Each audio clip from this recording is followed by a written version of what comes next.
What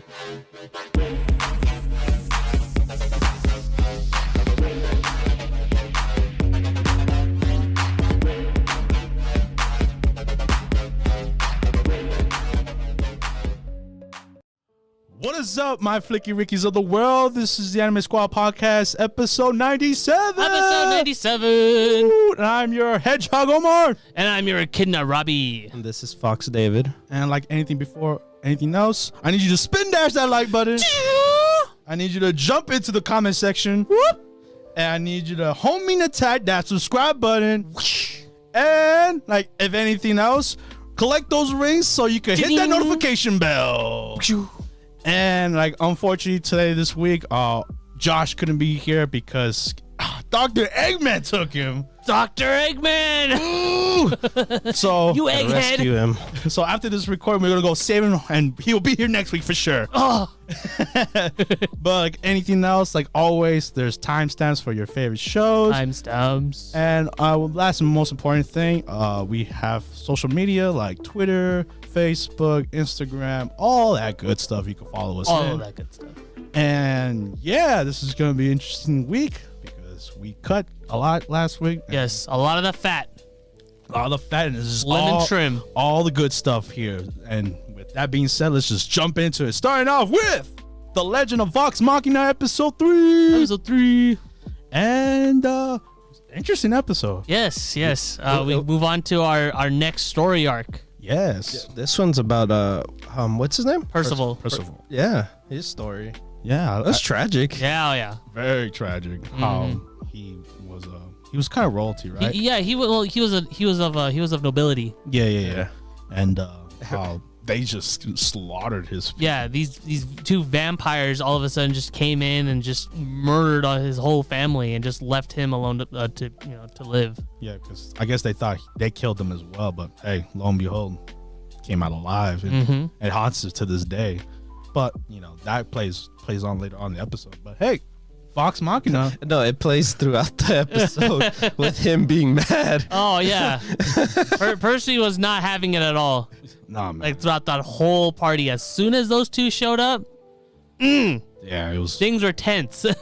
I like the foreshadowing in the episode where like you see the mask right Yeah. in the beginning, then you see it at the end. You're like, oh, it all makes sense. That was badass, though. it was. Oh yeah. When he wore it and everything. Yeah. Oh, Judgment time, kind of. Judgment time, yes. But the plague doctor's here to baby gangster's paradise. Yeah, but like we said, the Vox Machina group got invited to a party to like A dinner. Yes, to I guess socialize with the people. Yeah, I want to say socialize with the people, but also in a sense also Keep an eye. celebrate. Well, also that, and also celebrate the fact that they killed a dragon. Yeah. Because they literally said like nothing like killing a dragon to Unite all of us. Yeah.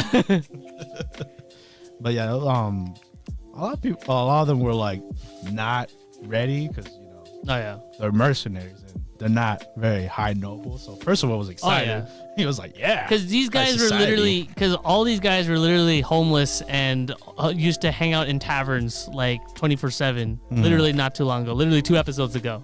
And Yeah. now all of a sudden, they gotta mingle with the high society. what? These 2 tiny glasses? I think they're like shots, so we need like 3 of them. Yeah. So it's funny. I love the little the bard guy. Oh yeah. He was too exotic. Very, very much so. I mean, nothing is beneath him. We'll just say that much. A pun intended, also because he's short. Both him and Pike. Oh god. But yeah, party. They went to the party. Party hard, right? Oh, they very much so did.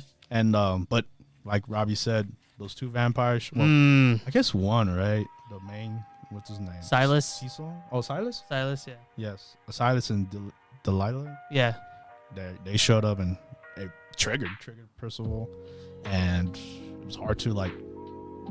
Yeah, just to compose yourself. Yeah. Just to maintain yourself, because like how could you, like when you see like pretty much like the murder of your whole family and the person and the people that like took your name and everything like that, how do you stay calm? It's like that scene in Spider-Man where he sees his Uncle Ben die.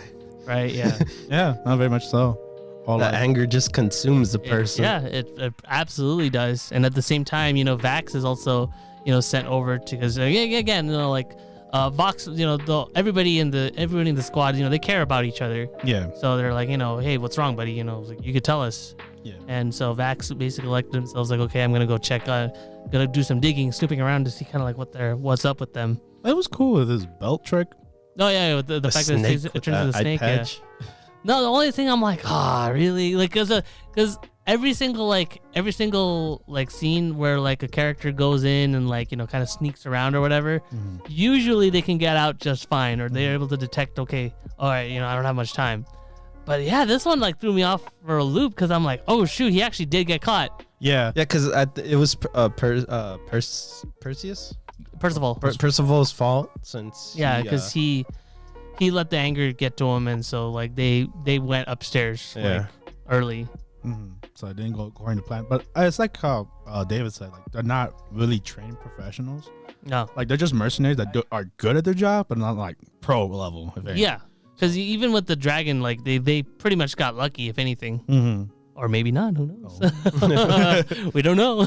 But things hit the fan, and they have a cool fight. If anything, they do. With I was worried because Silas ends up getting a bite on Vax, so I was thinking, wait, because I'm just thinking to myself, okay, how does vampires work in this world? Yeah. Some works of fiction, it's like, okay, it's not gonna work. Sometimes they turn into ghouls, and then sometimes they turn into vampires. I'm curious too. Like, he's an elf. Like, yeah, how's that play into like is there all that? Is there elf vampires? I don't know. Yeah, I don't know how Dungeons and Dragons work, or maybe it's just how they created their world, right? Yeah, I mean, who knows? Yeah, but that fight was cool, and like how he was fighting it was a drog. It could also be like Vampire Dies in No Time, where it's like I have vegetable celery vampires. So who knows? Oh my god, cat vampires. But yeah, like I said. Yeah, but Grog though. Yeah, Grog in that fight, it was cool because like he underestimated him. Absolutely. He was like, that's a tiny sword, bro. Because Silas's sword, it basically like eats blood. Yeah, and it just got bigger and bigger. It was just whooping his butt. I think the major threat for the villains was Pike. Oh yeah. And the elf girl.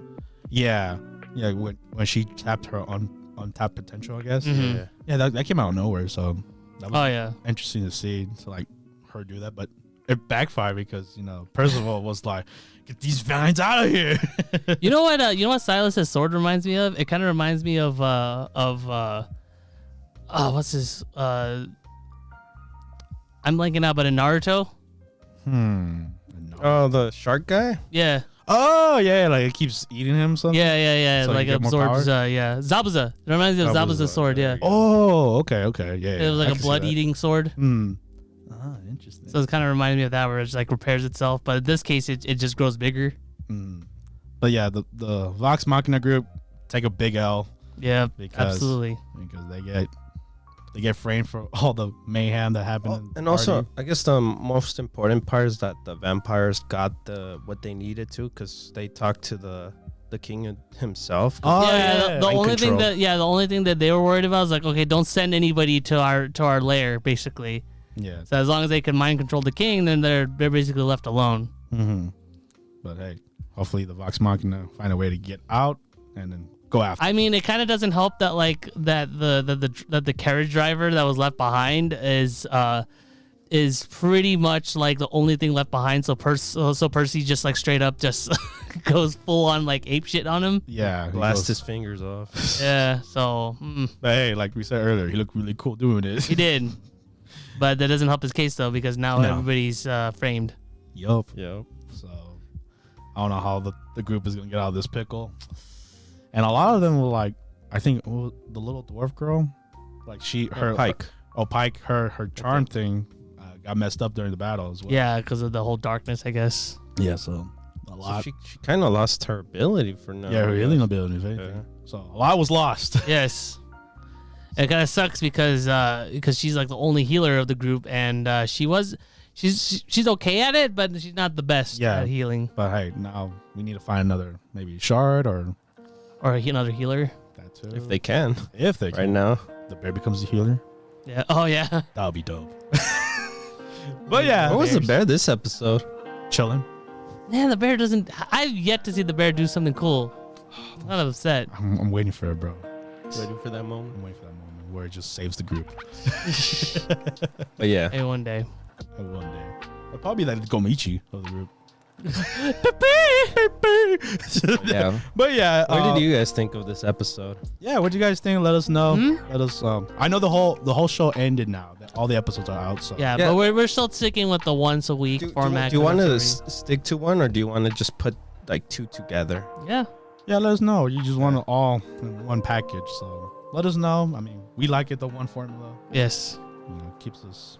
But, you know, we would be lying if we said that we weren't tempted to, you know, keep continuing, because we do have the opportunity to. Especially how Amazon has it, where it just automatically goes to the next episode. Yeah. Ah, so annoying. It gives you like, what, like 2 seconds? Yeah. But yeah, but with that being said, we have to move on to our next show. We have Life with an Ordinary Guy Who Reincarnated into a Total Fantasy Knockout. Episode 5. This is funny because Omar didn't think we were gonna go back to Kirito. Yeah, I thought we were done with Kirito. He would go to jail, but no, Kirito sticks around. Well, we gotta make sure that we gotta make sure we get a good look at Kirito. All of them, right? All of his glory. Yes. It's funny too in this episode because he finally knows the truth. They gave it out to his poor heart, and the fact that he was only 17 too. Yep. Still in high school, and that was his first love. I'm curious if he's hiding his name, because his name probably is Kirito. Oh my god, no! I think it's probably like something like super ordinary, like John. Like, yeah, like John. But yeah, it sucks that Kirito knows, but hey, it was for his good. He was upset though. Hey man, he was dead inside. Dude, you don't want to be living a lie. No, that's true. But we found out that the interrogator is a woman. Who didn't see that coming? I thought that was already established. Yeah, I thought confused. It was too, because like the voice kind of gives it away. Because when Hinata said that, bro, I was like, wait, what? What are you talking about? And then they later revealed, quote unquote, that like, oh, it's a girl. I'm like, wait, I thought that was. We went over that, didn't we? Yeah, I thought so too, but hey. Well, what was I missing? The anime didn't think we didn't know that, but we knew. Yes, it was kind of obvious. Man, so sometimes there's traps. That is true. Like in this anime in general. And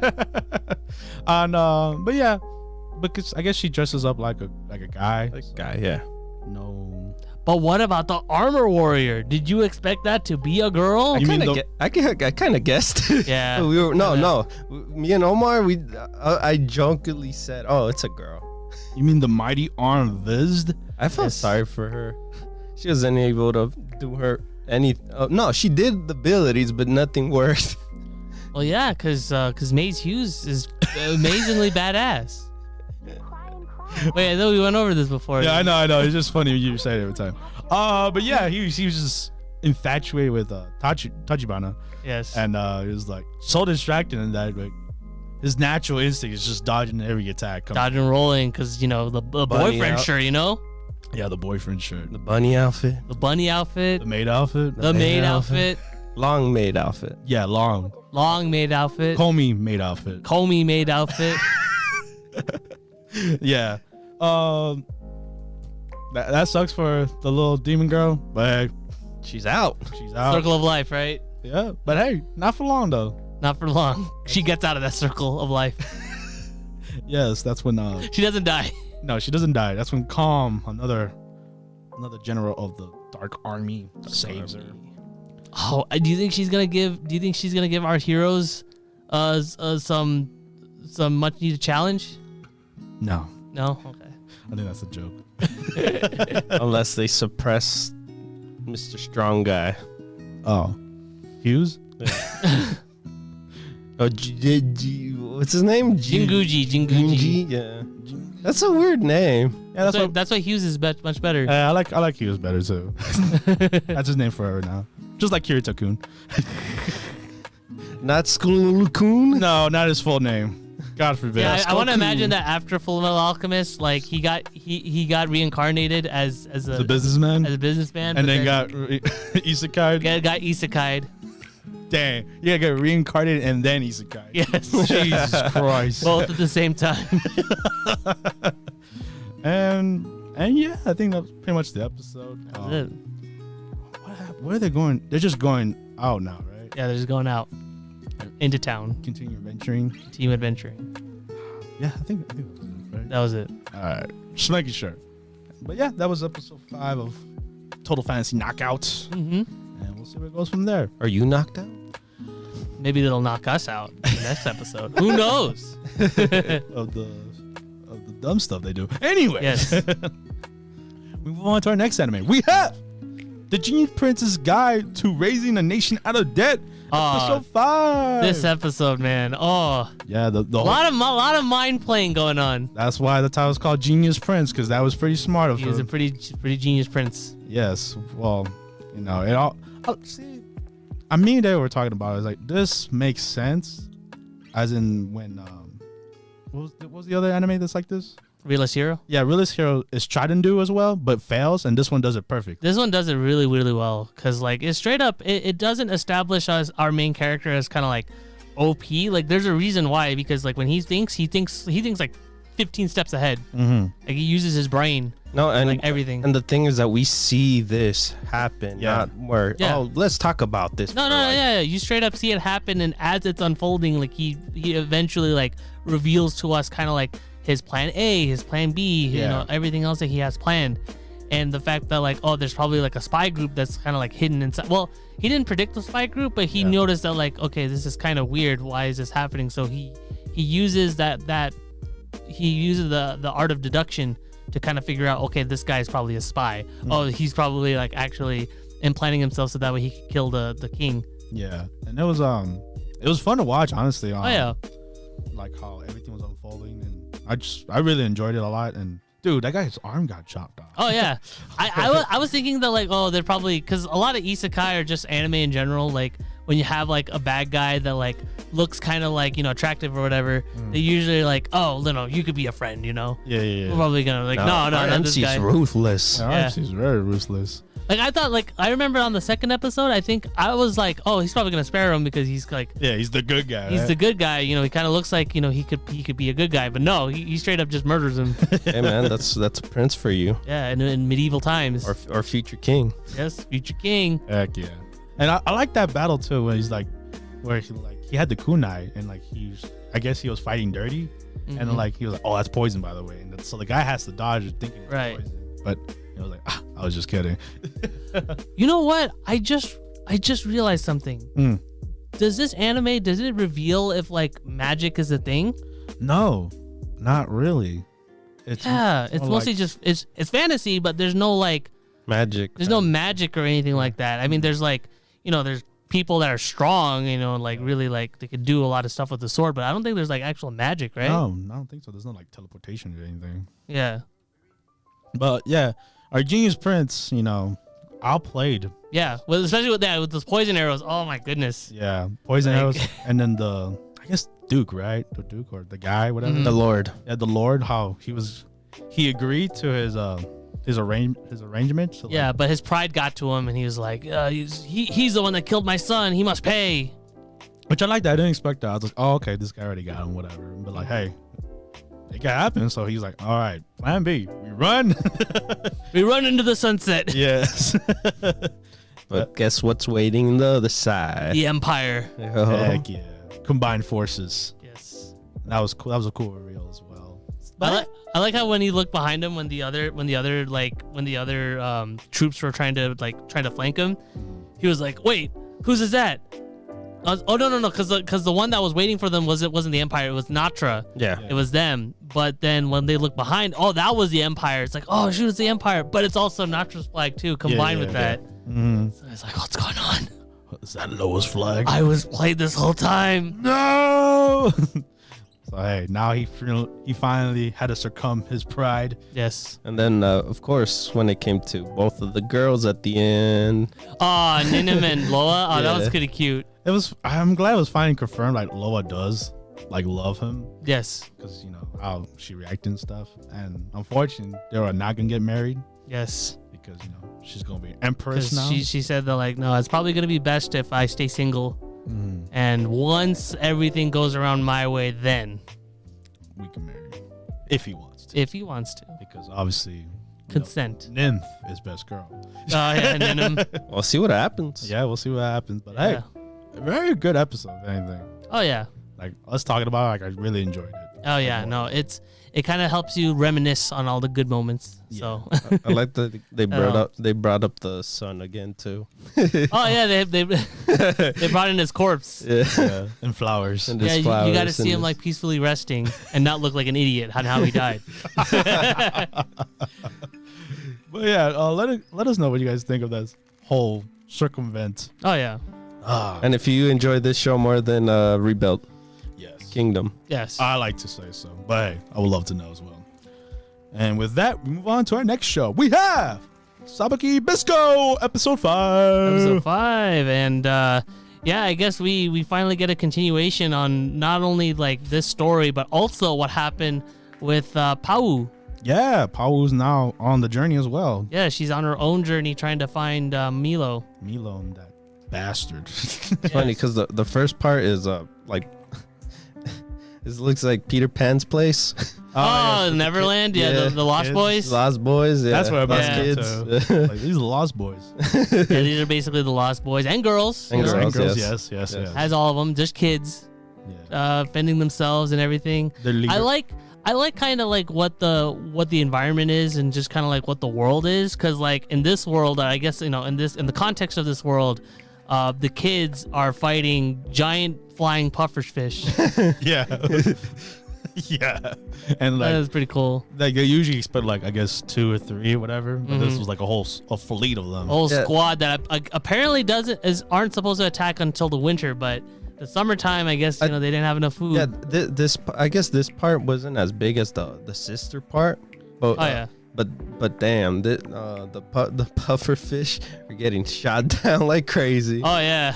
And yeah, just I like the context behind it too, because like they had Akaboshi, like they had him like locked up because that was funny. He had a bounty on his head. Yeah. But then like, obviously everything was rusted, so he could just kind of like easily escape. But when he did, that one kid gave him a map and he couldn't read. Oh no, you know what was funny too? The part's like, hey man, why is that up there? Why is the harpoon up there? I was like, oh, my dad died for this specific. I know, he was giving like a tragic backstory and like the symbolism of what it means to him. He was like, that's a waste, bro. You should use that as a weapon. Like not giving a crap about the story.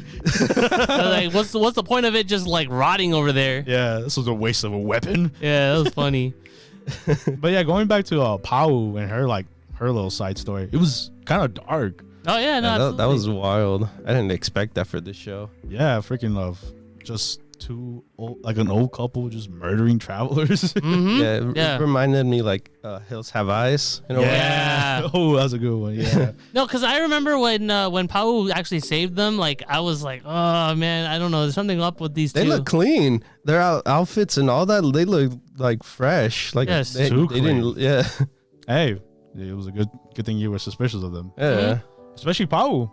Oh yeah, the fact that she didn't like drink the tea or anything, and yeah, good on her. And I knew she was not gonna die or whatever. Yeah. But like, hey, it was an interesting story to say the least. And I guess it kind of reassured her belief of the mushroom keepers. Yeah, because like at first, like these two bandits or whatever, they're making up a story on how like the mushroom keepers were the reason why like everything died. But evil. Yeah. So I wonder how she's gonna go from there. Like, is she gonna believe that story? I don't think so. I mean, like these are they were basically lying the whole time. Yeah. So I wonder. No, I think she still hates the mushroom. No. She still has her prejudices for sure. I mean, they were already there even before she met these two bandits. So yeah. So, but hey, that started coming off guard and the ending. Oh yeah. With Javi. Yes, the fact that he was actually like blending in with the rabbit. Yeah. Yeah, that was cool. And I love how the guy was like, he snapped his fingers and everyone knew what he was doing. He's like, oh crap. Yeah. I like that he bringed up the fact that he's a legendary what was it? Guardian Mushroom keeper? Mushroom keeper, yeah. That was crazy. So like he wouldn't die that easily. Yeah. So that makes sense. And hey, Bisco got the harpoon. Bisco did get the harpoon after saving their town. And one more important thing, Milo say helping carrying everyone. Yeah, carrying everyone, and like and a little girl, one of the little girls, I guess, like, you know, fell for him. Yeah, wanted him to stay. And everything, but obviously, you know, they're on a journey. Gotta find the Rust Eater, the Sabikui. Gotta save the whole country. Yes. So all of them, everyone. So yeah, I like the episode. I love how, you know, how weird this anime is. So. Yeah, it's entertaining, and like, you know, even like, you know, the animation and like the setting and everything is on point, you know, for what the story is trying to tell. So, you know, we can only imagine kind of like, you know, where it's gonna be going or anything. So we'll see. Yeah, I can't wait to see more weird animal military vehicles. Yeah, this story is like super imaginative to like, kind of like where all these like animals are and, you know, kind of what they do. I'm waiting to see that whale, though, to be honest. Oh, I know, from the opening. Yeah. See how that comes into play. Yeah. I am too. All the tuna. Yeah. Yeah. Hopefully, tell us on the comment section what you guys think about this what do you guys show. think? Where do you think it's gonna go? Or this show in general. I'd love to know. We will love to know. Mm-hmm. So, with that being said, move on to the next anime. We have My Dress Up Darling, episode 6. Oh man, so much emotional development. Like pretty much. It was adorable. It was so adorable. This episode was kawaii. Kawaii desu. Marin realizing that she likes Gojo. It had the MC reversal on the. Basically, Right? it was like how every rom-com guy is like, oh my god, I'm in her room, whatever. She was doing that. Yes. And she was like, even like Gojo's so like natural, like other than like, you know, the second episode, which I mean, come on, let's be fair, anyone would have acted like most that. definitely. That's when the internet blew. But yeah, no, this whole episode was just like, you know, when Gojo mentions, "Oh, we're not doing anything inappropriate," you know, when she introduced herself, when the grandpa found out what was going on, it's like, "Oh, we're not doing anything inappropriate." Like that stuck in her mind. Yeah. She's like, "I wish we were doing something Yeah. inappropriate." Oh, Marin, you dirty. But hey, I like that too. Like if we finally have how Marin feels about Gojo after his little accident, a confession. Yeah. And I wonder how he's gonna react to one day when she confesses to him. I know. We'll probably wait for a little bit. No, yeah, I want to imagine. But yeah, that was so cute to see, and it was like, and it was kind of adorable, but at the same time sad. The whole thing about about her eating at Gojo's house. Oh yeah, because we find out that Marin's mom passed away. Yeah. And like her dad's like never around, so it's pretty much just been her. It's basically been her and the convenience store helping making her alive. So that was kind of sad. And remember when we were mentioning how like, oh yeah, she can cook too. It turns out her meals aren't that optimal.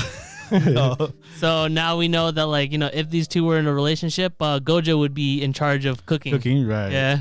But I love how Grandpa was like, hey, you're his friend. Like, you come over and eat, you know, whatever you want. And that's pretty humble of him. Oh, no, absolutely.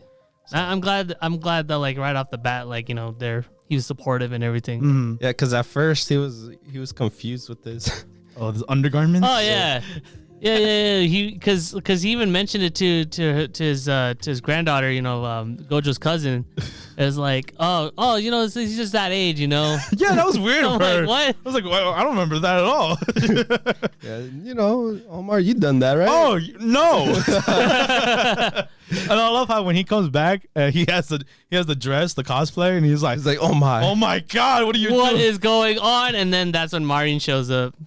And didn't make anything better. Yeah, he was like, "What is she? Is she your friend?" But hey, that backfires. I love the fact when now the grandpa gets along with it, because then he's like, "Oh, you made that dress?" Right? Yeah. And he has a friend. Yeah. But hey, it confuses Grandpa when our new girl shows up, named Juju. Juju, cosplay name, and he thinks is another friend of Gojo's, but Gojo's like, "Wait, Marin's working and." Who the hell's this girl? Oh my god, is this intruder? Yeah, is this home invader? Modern home invasion? Burglar? Yeah, I was like, who the hell are you? You know, anime moments of And of course, you know, as a lot of like romantic comedy anime, gotta walk into the shower naked. I was amazed he didn't get hit. And then we got a nice That is true. Yeah, he didn't get hit. No. You know, usually in these rom-coms, you always get hit by the... Yeah. Yeah, not in this one. But yeah. But what about that flashback, though? That's pretty nice, right? Yeah. When, like, you know, him and his grandpa were talking about, like, how, you know, how porcelain smooth. Yeah, silky smooth. Silky smooth. Silky smooth. Silky smooth. Oh, God. But yeah, we get introduced to Juju. Oh, we get her real name. I think it's Inu something, but she goes by Juju. She goes by Juju. That's what she wants to be called. Yeah, but the important thing is that he's got to make a dress for her because, you know, if you don't do it, I'm going to call the cops. I'm going to call the cops. Yeah. The coppers. The coppers. You hentai. I'm going to call police in a pod Kawaii and Sergeant Fuji. Damn, throwback.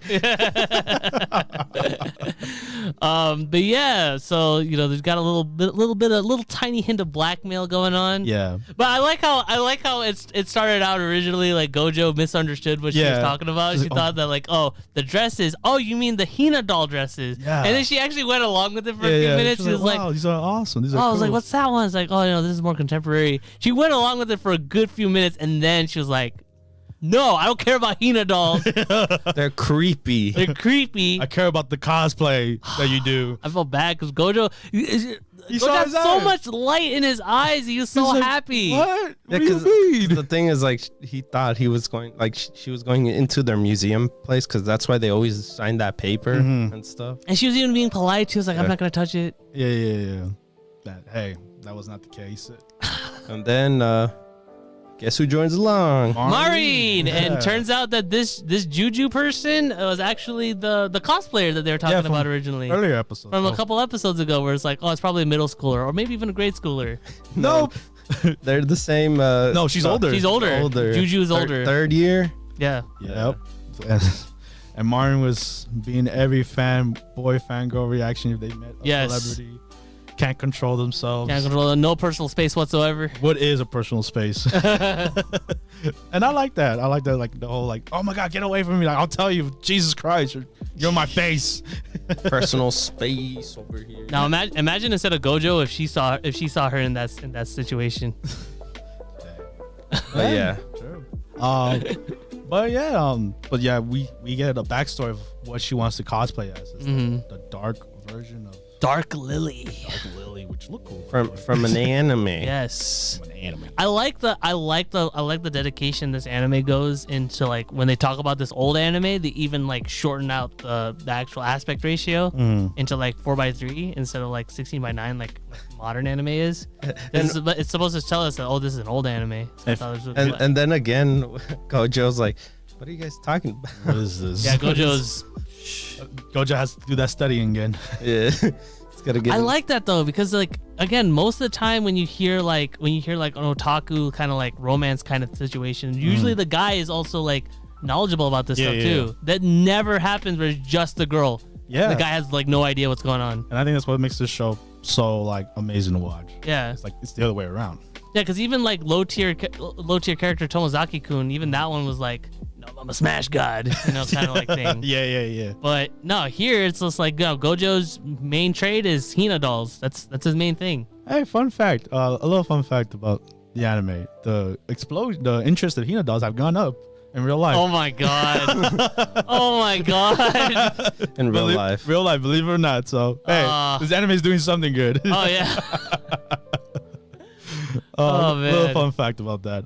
But yeah, now Gojo has to make this cosplay, and you know Mario kind of wants to join in too, but yes, she got rejected. She's still gonna do it. Yeah, I know she's still gonna do it because we see it in the opening. Yeah, it's in the opening. That girl. So, hey man, good episode, solid, and oh yeah, I thought the little girl was gonna be the childhood friend, but I guess not. Yeah. So I'm curious if she's ever gonna pop out, I think or she maybe will. in next season. I think she will. yeah. I mean, it's still early to say. Like I said though, emotional development wise, this was a huge step up because now Marin's like, I like Gojo. I love him. Yeah, I wove him. I wobble. Like she's even like gone to the point where she's like, oh, did I act too weird? Yeah. Oh no. Like every Like she's so self-conscious about it. Yeah. Yeah. So hey, what'd you guys think of that moment? That moment was so great to watch, and just how the roles are reversed. Of course. Tell us in the comment section. Tell us in the comment section. Otherwise, Gojo's gonna have to use his eyes. But yeah, with that, we have to move on to our next anime. We have Princess Connect Redive Season 2, Episode 5. Episode 5. And it was basically The resolution. yes of what happened to Pecorin and Yuji. Yes. Yuki, yeah. You guys finally get the actual story. Yeah. Yeah, actual legitimate, like, overall overarching story regarding Pecorin and regarding Yuki. Yeah, it was. The fact that Yuki is actually in a, well, I guess not really a time loop, but more Say like it, Omar. Say it, Omar. Oh, like Come on. Come on, Omar. reincarnation. ReZero. Oh yeah, Zero. Yeah, my bad. He's Subaru. He is Subaru. I thought you were gonna. Okay, I was 50% thinking you were gonna say ReZero, 50% thinking redo of healer. No, I was gonna say that my too, but I was like, God. let's go with ReZero. That's the more family friendlier one, yeah. But yeah. But yeah, basically he got a redo, but with that it came with the cost of him losing his memories. Yes. And it was weird too. It was dark. And moments where, like, the shadow form of what was her name? Damn, I'm forgetting her name. Oh, Kiri. Kiri, yeah. Yeah, with the shadow form, like he was getting flashbacks of that too. Mhm. So like I'm still wondering, like, I think Kiri. I want to say Kiri's the cat.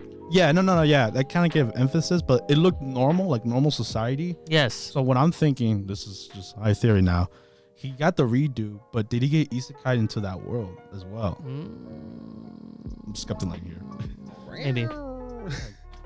I don't know. It's weird. It's weird how they presented that. I don't know. Yeah, could be. Could be. Hey, let me know. I would love to know if I'm. In the comment section. Otherwise, Gojo's gonna. But yeah, last one. it was interesting hearing the story and like how Yuki just sacrificed himself, Yeah. and then Sacrifice himself and his memories. What he wants to do, man. He wants everyone to be happy in a way. Oh yeah. and be alive. Yeah. Yes. That would be a very big plus. Just like some other guy, right? Yeah, most definitely. And then I was weird with Pecker. Go. Oh, my bad. Go ahead. No, never mind. Oh, but yeah, like and the whole Peckering thing was like, I understand where she was coming from, but it was kind of like weird how she said it. It was like, Oh, it's like I want to eat with you and talk about what's going on. So talk I can about understand a bit your- like civilized people. Yes. Well, because you already know how she is, man. She's not she doesn't, what do you call it? She's Discriminate. not. Yeah. Yeah. She's getting beat up though. I know, but She's a pure soul. Yeah, she's a pure soul. She literally says it too. The fox lady. Yes. Yeah. I'm just saying. If it was me, I would be like, F this girl. But I'm Princess Strike. Peccarin's not about that life. You're And right. she even says that, like, hey, call me Peccarin from now on. Eustania, it's gonna have to wait. I'm gonna get that name back. I'm gonna get that title back. I'm gonna get the But for kingdom now- back. But for now, I am Peccarin and I have friends. Princess Heck Strike yeah. all the way. But that's why she was like, okay, fruit's not ripe yet. All right then. All right, go back. Get out of here. Hey, but that Princess Strike though, like I mentioned, The whole scene was good. amazing. it was basically Excalibur, It was but so good. This is the reason why I think that Peccarin is basically like the main character. no, yeah, but, like other than Yuki, like Yeah, I mean, Pecker. obviously, yeah. Yeah, because that scene with Yuki too was pretty amazing too. Mhm. Oh yeah. I like that scene. Yeah, and then the whole Carol being a tsundere. Oh my god. This is basically a Yuri ship, right? Yes, most definitely. Between Peccarin and Carol. Yep, they kiss at the end of the show. Make it happen. Side games, please. Make the ship fandom happy. And it was cute though. It was really cute. Other than the whole us blabbing about that. And but yeah, I wonder where they go from here. Yeah. Oh, so with the Peccarin's Peccarin strike, that one Princess Strike. just reminds me of Saber doing Excalibur. yeah. No, but Yeah. like they did the animation scene so perfectly. It reminded me of Ufotable's Yes. Excalibur. No, yeah, very much so. Yes. Like last week, the animation was spot on, and this is no different Yes. Yeah.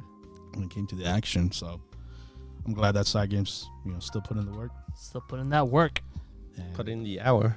oh my god. Take what's ours. Oh Lord.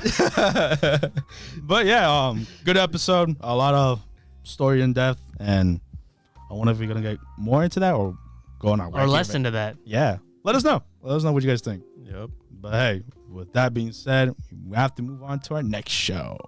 We have Summer Ranking, episode 17. Oh no. Ooh. Oh no. Yes. Oh no is right. The one thing Despa said not to do. Okay. But we got some backstory with the three brothers though. We finally found out. Yes, the father, Sutun. Not Satan. Not Satan. No, not Satan. Satan. Sutun was he loved chopping heads. Yes. And loved being immortal. Yes. Yep. And who took its place? The third brother. Oken when he turned 25. Yeah. And that's what it makes sense why he was like scared, right? Yes. Yeah, I was gonna ask that question, but now you guys kind of confirmed it. But yeah, it was good to see that backstory, and then tragic to see what happened to Oken. So it's kind of crazy too, because like when they first brought up how he was a nice person before, I thought that like, okay, maybe he was trying to be immortal, and this was like what he was trying to do. Mm-hmm. But no, turned out it was just a hereditary thing, I guess. Yeah, like you have to inherit it. He inherited through like blood basically. Mm-hmm. Yeah, I feel like he in general he lost faith after that. Like the fear just constantly got to him. No, I think in this world like immortality just kind of like makes you crazy. Think so? Yeah. Big curse. It's a big curse where it's like, oh, you're immortal, but you also lose your mind, kind of thing. Yeah, I can see that. Yeah. Especially with like the next shot where like you see him like with a bunch of bodies around him. Yes. And Desha had to do what he had to do. Yes. So I believe that. And then damn Naranjo had to come in and get him. Gotta pick him up from school. Yeah. All right, son, you're done. Yeah, but hey, Oken gets summoned again to go help. And then we finally knew who was the one in the prison, and it was Oken. Yes. Yeah. Eating the rats. Yeah, that was crazy. I was like, what? So he was the one in there. And also the fact that I guess this was Boji's first time meeting Apis. Yeah. That was a lot of meeting. Yeah, which was This episode. since us the audience have seen these characters so many times, and it didn't occur to us that these two never met. It's the same thing with Domas and Miranjo. Yeah. No, very much so. Like, like we see this. It's weird. And Kage too. It's like it's kind of like a fresh breath, like a relief of anything. It was like, it makes sense for us, but like for them, it's like, I've never seen this. Like, who is this? Yeah. And I'm like, this is so good. No, but it's crazy too, because you're like, he doesn't know. Exactly. He doesn't know. Especially when Kage was talking to I like how Apis was like ready to throw hands, because he was like, wait, are you trying to get in the way? But then he was like, I'm not gonna win. when this big energy, his big energy just appeared. I'm like, I can't do nothing. I mean, that big energy though, it kind of fits now, because this episode also reminds us that Oji is not a person. He's a giant. He's a giant. Yeah. Mm-hmm. And it also shows us like when he was poisoned, when that one guy, like it didn't affect him. Because human poison doesn't work to I love that flashback. When Despa and Kage almost died. Yeah, that was funny. Isn't that crazy to think that like theoretically like Kage is actually more human than Boji? Yeah, that is crazy. But going back to Apis, I like how even with like Apis being like on the opposite side, he still like reminisces of like, man, Boji was like everyone could relate to Boji. Yeah. And it's like, no, well, he's the one that always had his side, I guess, during that time. Yeah. And even he said it was like, man, Boji inspired me, if anything, to like keep going. And if anything, hopefully he saves everyone. He saves everyone and Lady Miranjo. Yeah. And that's crazy. That's crazy to hear from Apis saying. And I'm like, damn, man, so deep. It was because really deep, man. Because if you think about it, like this guy is basically like Kabuto from Naruto. Oh. Where it's like, you got Miranjo, who's basically like Orochimaru, and Kabuto's like kind of like following him, even though he's like a traitor kind of thing. Yeah, but he's loyal. Right? Yeah. But yeah, no, even still though, like, Boji was the reason why, like, he had that inspiration. He was the one that kind of helped him keep going. That's crazy. But yeah, going back to Boji when when he confronts Oken. Mm-hmm. That was scary, man. Oh, I was scared, especially when Oken was. Don't know, but that scene in like the whole fighting moment was amazing. Oh yeah, when they were like flicking rocks. Yeah. And how Boji was just dodging. I love the fact that they showed it too. It's like, oh, what is he throwing? Like you don't see it until like Boji shows it on his hand. I'm like, oh damn. Oh yeah. Rocks. It's crazy. And I think another thing is that like, you know, kind of what do you do really? Because it's like, you know, eventually like they're pretty much in a stalemate. Yeah. But Boji getting tired though. Yeah. You know what's crazy too? The fact that he hasn't used the ability itself. Yeah, the quote unquote ability. Yeah, that we haven't Boji. seen. I'm like, wow. Like, does he not want to finish it quick? I guess. Are you talking about Oken? Yeah. No, he was. Oh, yeah, you're right, huh? Because he was launching those rocks. He wasn't launching the magic power, the ability he used on Despa and what was the other knight? Yeah, the general dude. General dude. Yeah. I don't know. Hey man, but I'm glad we got that animation fight magic. And then how? Also, I'm sorry for jumping on that, but also Marin just trying to tell Kage to tell Boji to like don't fight him. Hey, Yeah. I mean, you also saw that kind of cut with Daida and Miranjo, right? Yeah. I mean, Yeah, it's weird. Yeah. My theory might be, I don't know, it might be like, I think my theory's Daida. small. I think Daida is definitely playing into an influence to Miranjo. Oh, you think like in a way? No, because Daida is still with Miranjo though. Yeah, the one trapped in the mirror. Yes. Oh, that makes sense. Why she would? That's why she's softening up. Yeah, she was like, why would I say that? Yes. that or my thought is that maybe Boji's mom is Miranjo. No. No. They showed in that. Then they already showed in the flashback. That's what I was saying too. Like, Yeah, they showed in the flashback that Miranjo basically killed Boji's mom. Is it really though? Maybe. Yes. That's traumatizing. hey man, it's just Boji was like literally like underneath. Theory, man. Hey, it's my theory. All right. It's not true. Yeah. David's theory is not true. But it was interesting to see with Miranjo's mom because we haven't seen. Oh we yeah. haven't seen That before. was cool. We haven't Or seen- Boji's grandma. Yeah. Or yeah, the theory is true. But it was. Oh man. Because remember, Bose and her they were in a relationship. Yeah, when in a way. when they went on adventures. Oh shit. Yeah. Then that means, where does Boji get his curly hair from? It could be. It could be both, if anything. I don't know. That's what I'm saying. It's just my theory. You know, like I said, I could be wrong. Anime could go I'm anywhere. going into it way too hard, but who knows?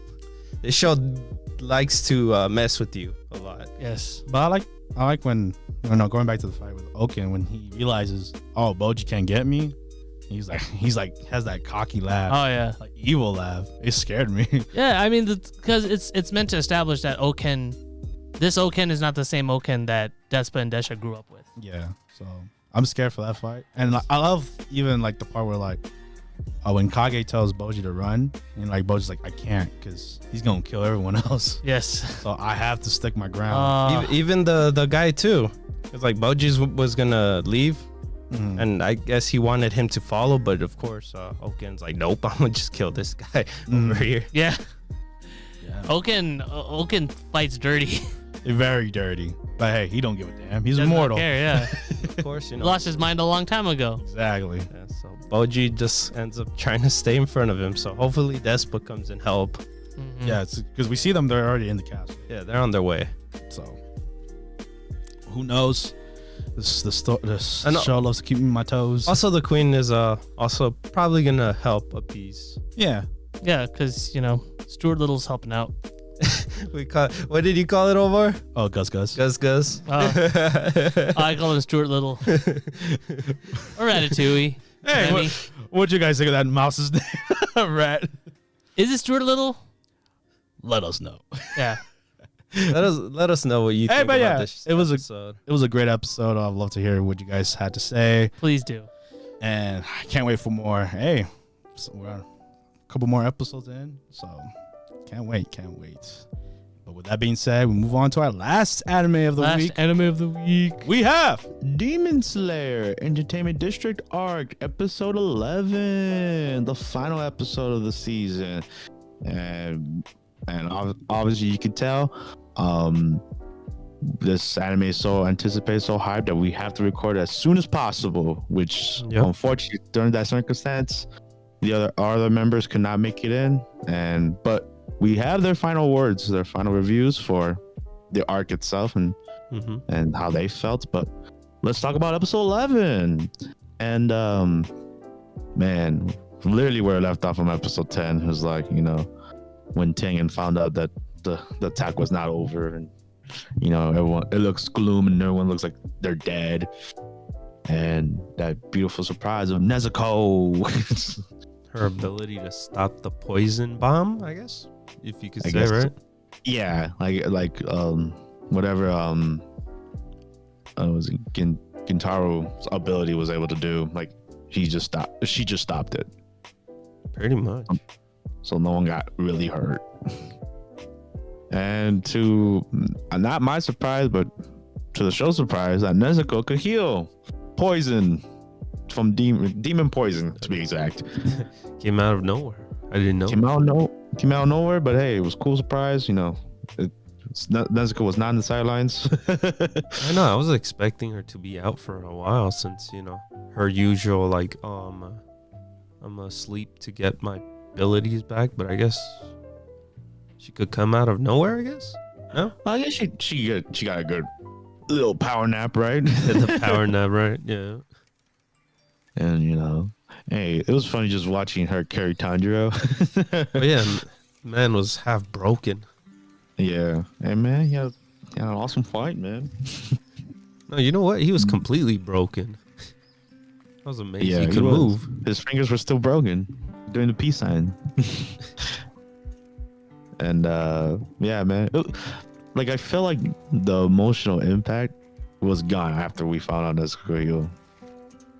Oh yeah, of course. Like especially with another scare Tengen, I was like, oh, just bring Nezuko, Well, I had a feeling she would bring. That was gonna come up with the Inosuke, because he was the one that really was pretty much screwed, completely screwed, because he got poisoned literally at the heart. So she came in the right moment for that part.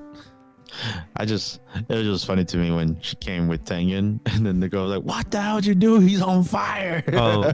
He was the last person, yeah. It was hilarious. He was on fire. It's just beautiful to see little Nezuko. Just funny. But yeah, obviously everyone's good. Everyone's fine. Obviously she didn't regrow Tengen's hand or anything. She just killed the poison. That was it. And but hey, we get to see Tanjiro's signature Assassin's Creed moment. I like to call it, when he's to the demons.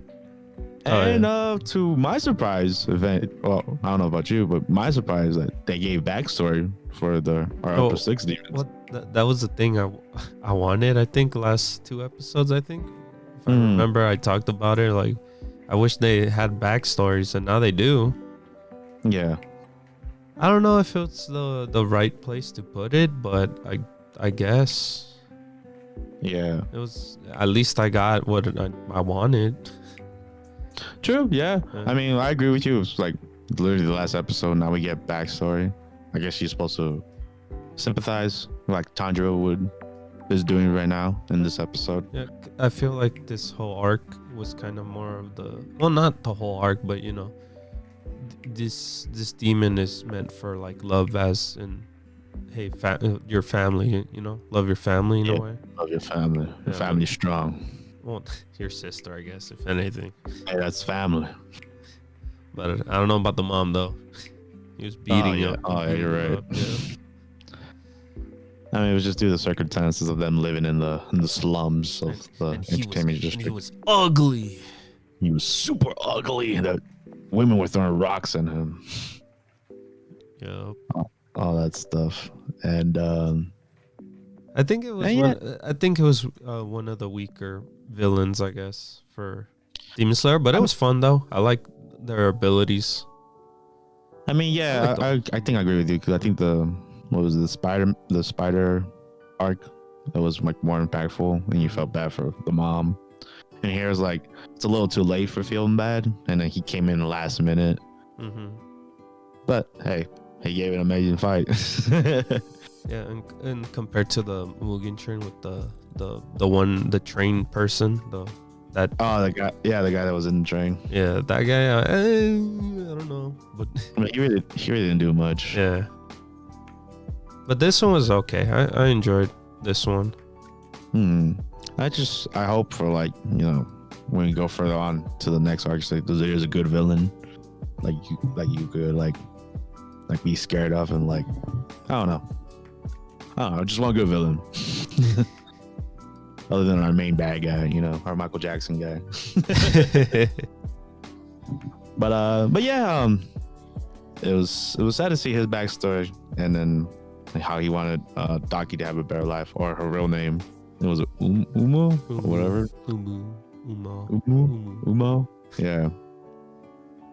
But hey, she was like, "Hey, don't leave me, brother.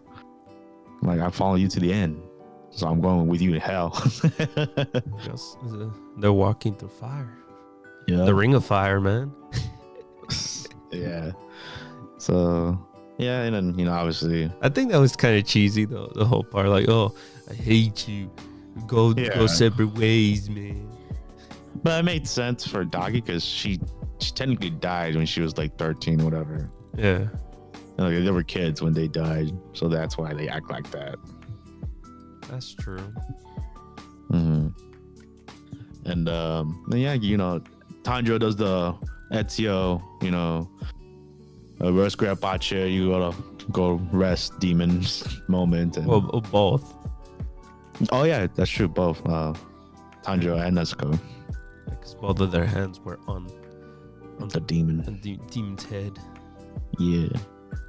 And then we get a surprise of another Hashira action. Oh man, I wonder.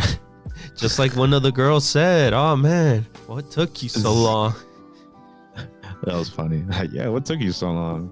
That's what I wanted in the show.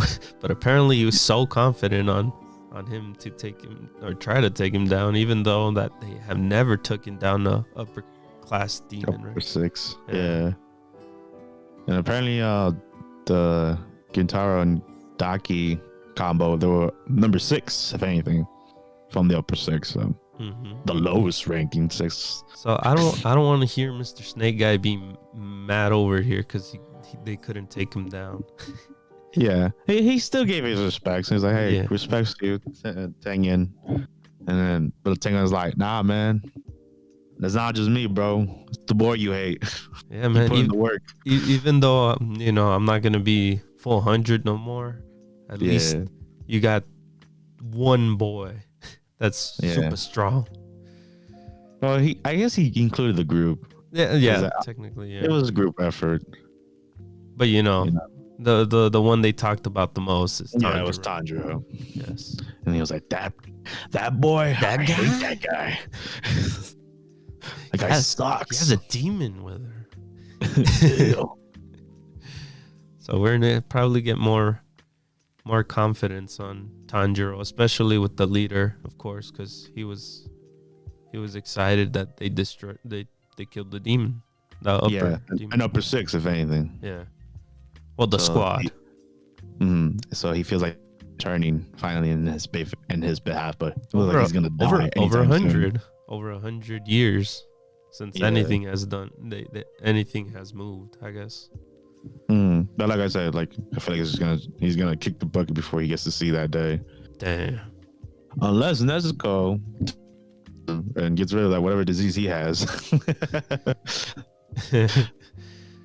And I guess for next episode next season we're probably gonna get Mr. Fighty Guy, huh? Fighting guy? What's his name? The guy that we saw on the Mugen Train? Oh yeah, maybe. Yeah, because remember he said like, why did I get summoned? No, he's like, why did I get sent here in the castle thingy? Yeah, that could be a hint here or there, but hey, we don't know. We haven't read the manga or anything. Yeah.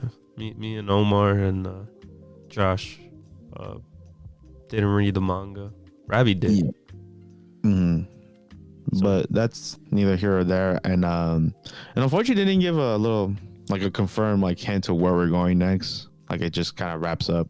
Yeah. So there was no like additional like clip like telling us for next season or anything. But I guess there was tweets about it.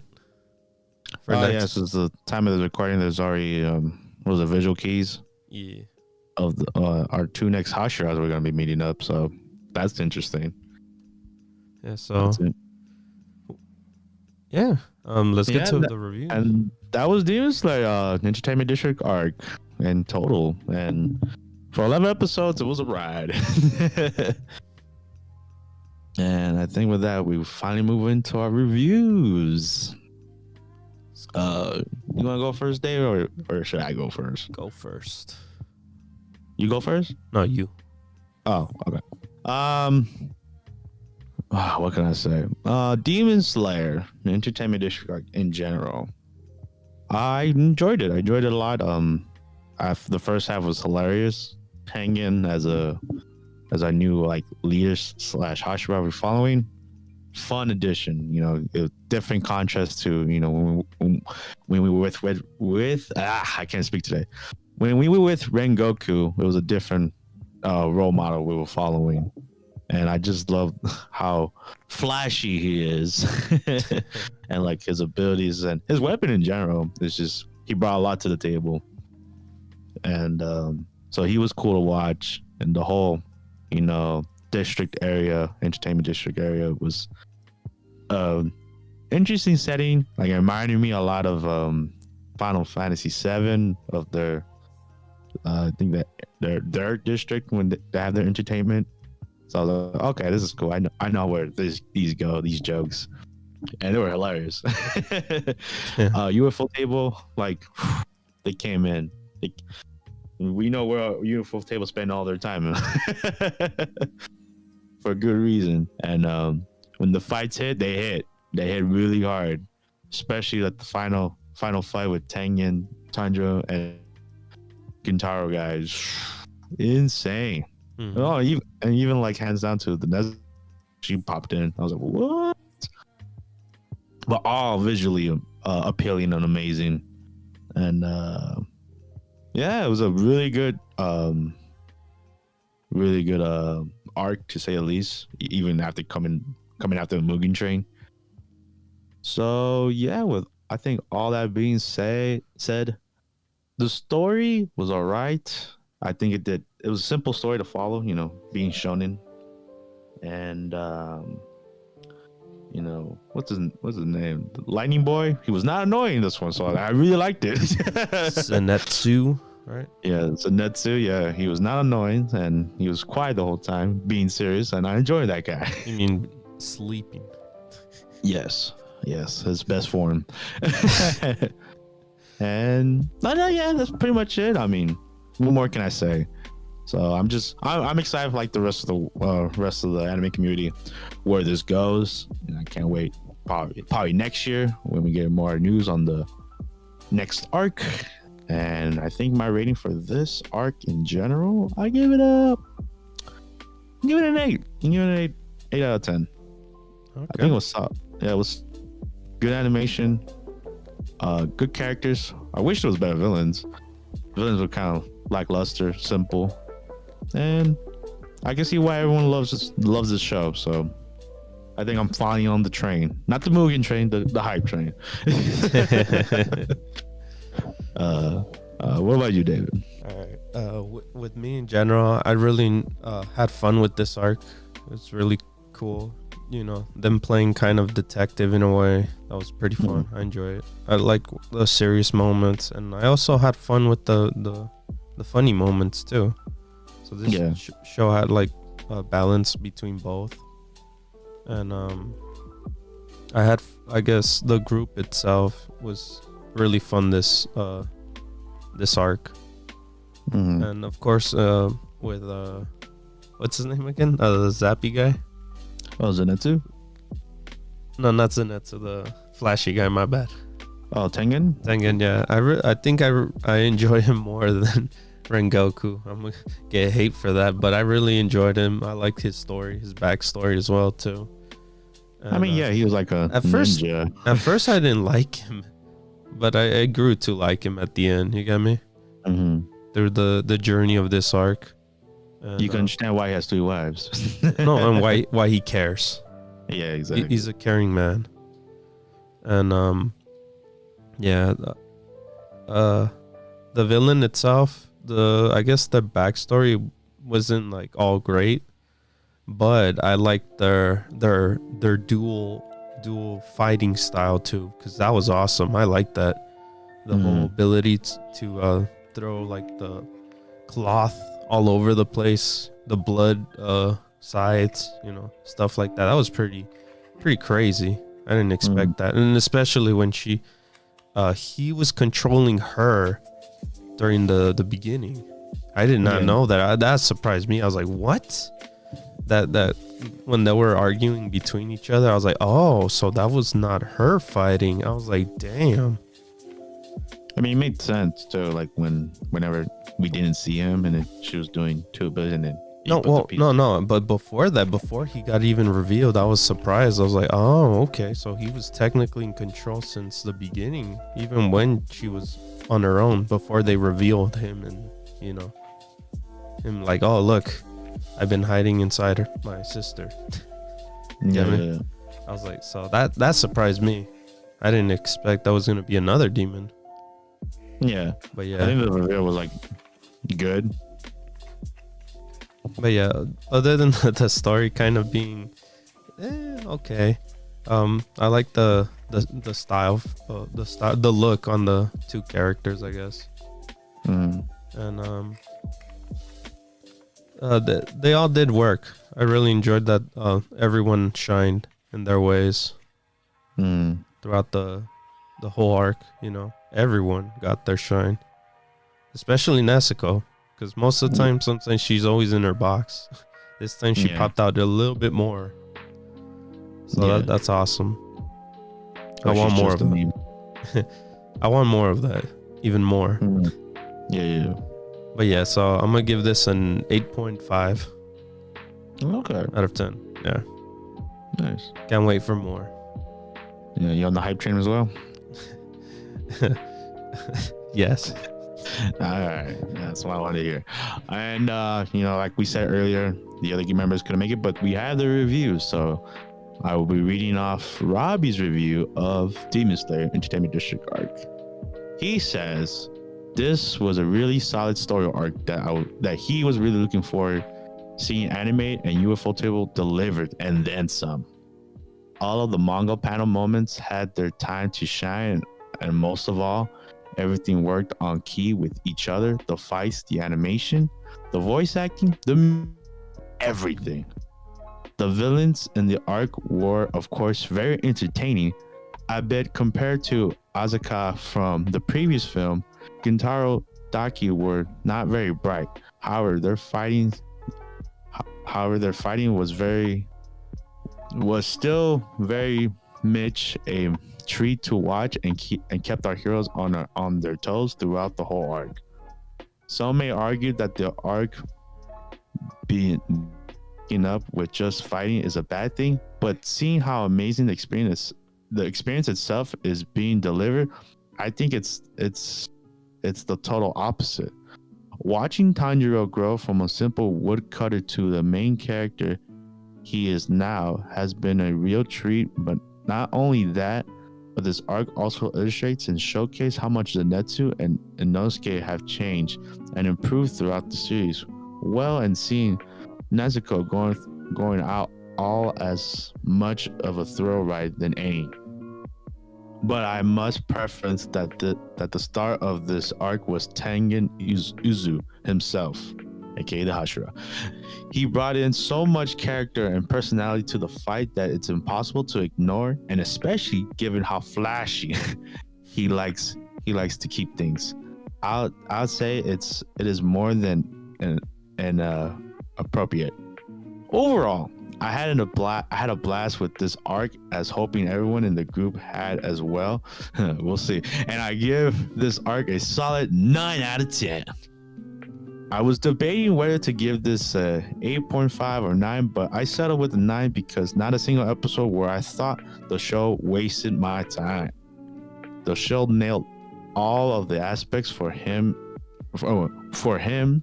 and its humor, fighting, drama, and the list goes on. Overall, really solid show. Follow up to the Infinite Train, and can't wait to see what else UFO Table has up in their sleeves on the next arc. Oh wow, that is 9 out of 10. So we're just going up this scale. I wonder what Josh has to say, but I agree with Robbie's statement. I mean, if I recall back, there was not a episode I was like, man, this could have been better. But yes, that was Robbie's review, and now we move on to Josh's review and his point of Demon Slayer Entertainment Discharge. Here we go. Demon Slayer Entertainment Discharge can be summed up as wide as an ocean, deep as a puddle. Much like the past Demon Slayer content, it's gorgeous and the fight scene beautifully choreographed. UFO Table really outdid themselves and shows why they continue to push the mold of animation and fantastic CGI integration. Some characters some characters also received development a bit off screen mostly. The issue with Demon Slayer lies in its shallow and ultimately uninteresting story this season. While the first season had multiple arcs and multiple villains, this had a simple adapted as one arc. It felt oddly simple and out of the formula for the show because although they had 11 episodes to work with, this arc ultimately ends up with a boring, goofy villain and a Hashira who gets a small amount of development. While Uzu is a good character, his moments are too far between. Instead, we have Tanjiro's ramblings about being strong as he gets his butt kicked to the moon and back. Zenitsu and Inosuke are still here, and still a problem. Somehow Inosuke gets more stupid and annoying. The author of Demon Slayer decides Zenitsu was too annoying. He kept him asleep for an entire arc, which is honestly a huge character upgrade. However, the worst part were the villains. So much wasted potential. In the first season, the Spider Demon family got great development. You saw the family for what it was, and you felt bad for the woman in the family getting abused. They made the villains something you can identify with, leading to beautiful moments like when Tanjiro kills the mother demon, or when Tanjiro realizes his bond with his sister was powerful enough after her transformation.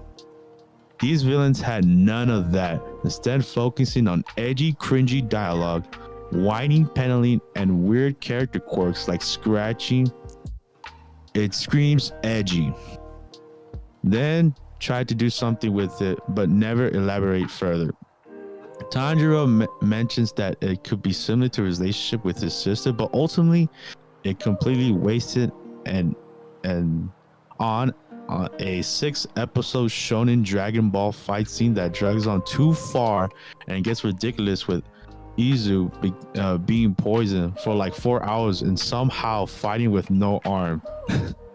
This season seemed more generic than the first season and even the movie.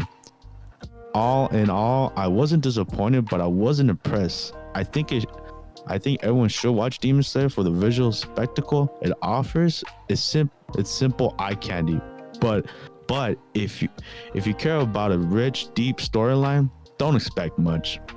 I say just sit down and enjoy the ride. Demon Slayer Entertainment Discharge is a 5 out of 10. Sheesh.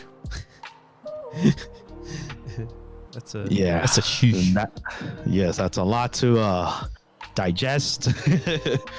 And there are some points I agree with Josh, and some I don't. But hey, man, it's his opinion, and I would love to hear what you guys think of all of our opinions. Honestly, everyone's opinion's always different, There's some points that you don't agree with Rabbi. Sometimes you do, and sometimes you don't.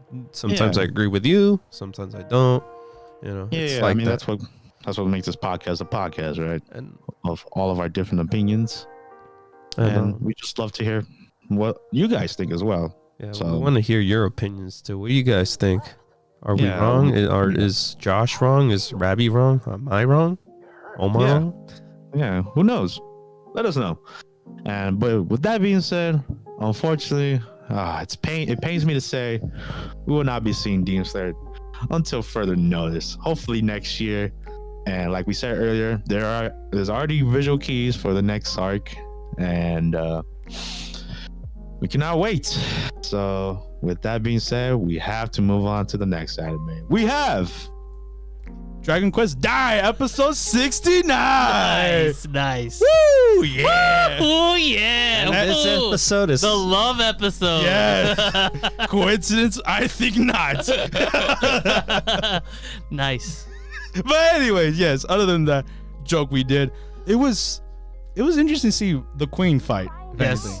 Unleashing her true form. I'm sorry. Before we start with the fight, I'm gonna say I know this was Mom's episode, but I feel this was Hyunkil's episode. Because how easily he dispatched of him. Yeah, how convincing he was to Mom. It was like how much he was right, and he's like, "Come on, man, you like her, you like him." Yeah, you like Pop. Yeah, and the reason why David brings it up because what he said is like, Mom, the reason why you're awesome is because you love people.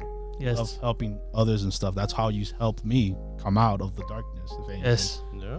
But in the end of this war, when you're gonna love someone for yourself. Yeah. And you need to find that, and I think that's Pop. And even at the end when she does leave to go help Pop, he's like, I know. Even at the end of it, it hurts me to say I wouldn't be that guy for Hyunkil essentially rejected not only Mom but also Amy as well. Hyunkil is the embodiment of like, it's not you, it's me. Yes. It's my fault. Yeah. And I don't blame him. He even brings up Dai's dad. Yes. Yeah, like me and Baron fell into the darkness, and it was tough. It was through love.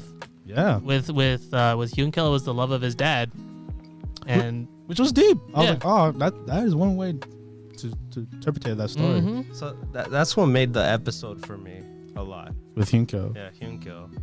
Conversation. But it was Mom's episode. Because we saw her transformation into the gauntlet armor. Yeah, new fit. Yeah. New Power Ranger. Look hella dope. Pink Ranger. Pink Ranger. But yeah, no, overall, like the fight itself was really entertaining to watch, and just kind of like the way Mom kind of, thought like was very smart in like how to use her abilities and stuff was like really smart. And also, whooped. Oh yeah, and also that the queen, even though she isn't a he or a she, yeah, it's just a piece. You still like Adler. Yes. Yeah, she just didn't want to admit it. Nope. Yeah. But if it came to at the end, and it paid her life. Yes. But she did it for that reason, reason yes. in general. And now we have one more piece left, right? I like that. Yeah. Now that you say that, like the pawn just fell. Yeah. Like he just died. Did he die? I would love to know. I don't think so. I like that Hyunkil just knocked him off, and then that was it. They didn't give any finality at all. Yeah. So I don't think there's no way the pawn would just die like that. Yeah. They didn't show the body. No. And in anime, if you don't show the body, it's not dead. And then no explosion either. Exactly. True. Facts. But yeah, but like David said, Hyunkil was so like cocky, like, and I was like, damn, bro, like I see you. Like, of course, I have a power boost. But Pop's fight though. Yeah, I wonder how that's gonna go. Hey, he believed in him, Yeah, like back to what David said, it was like Hyunkil, like just like the way when you look back to what he is now, how he used to be. Such a big turnaround, such a big transformation as a character. He has the most development in the show. You guys, yes, absolutely. Yeah, so it's cool to see. It's like, hey, I trust Pop, but I know you love him, so you should go after him. I could help Dai. I was like, damn, Hinko, I see you, my boy. But still, hashtag Team Pop all the way. That will never change. Never here. Never change. So hopefully next episode we see how Pop's handling with his fight and Ma coming in to rescue. Yes. Or I hope rescue, not become the problem. We'll see. I don't think so. I mean, like, she was able to take out the queen, so. Yeah, very much so. Oh, with the cool tiger punch. Yes. That was cool. I did not expect that.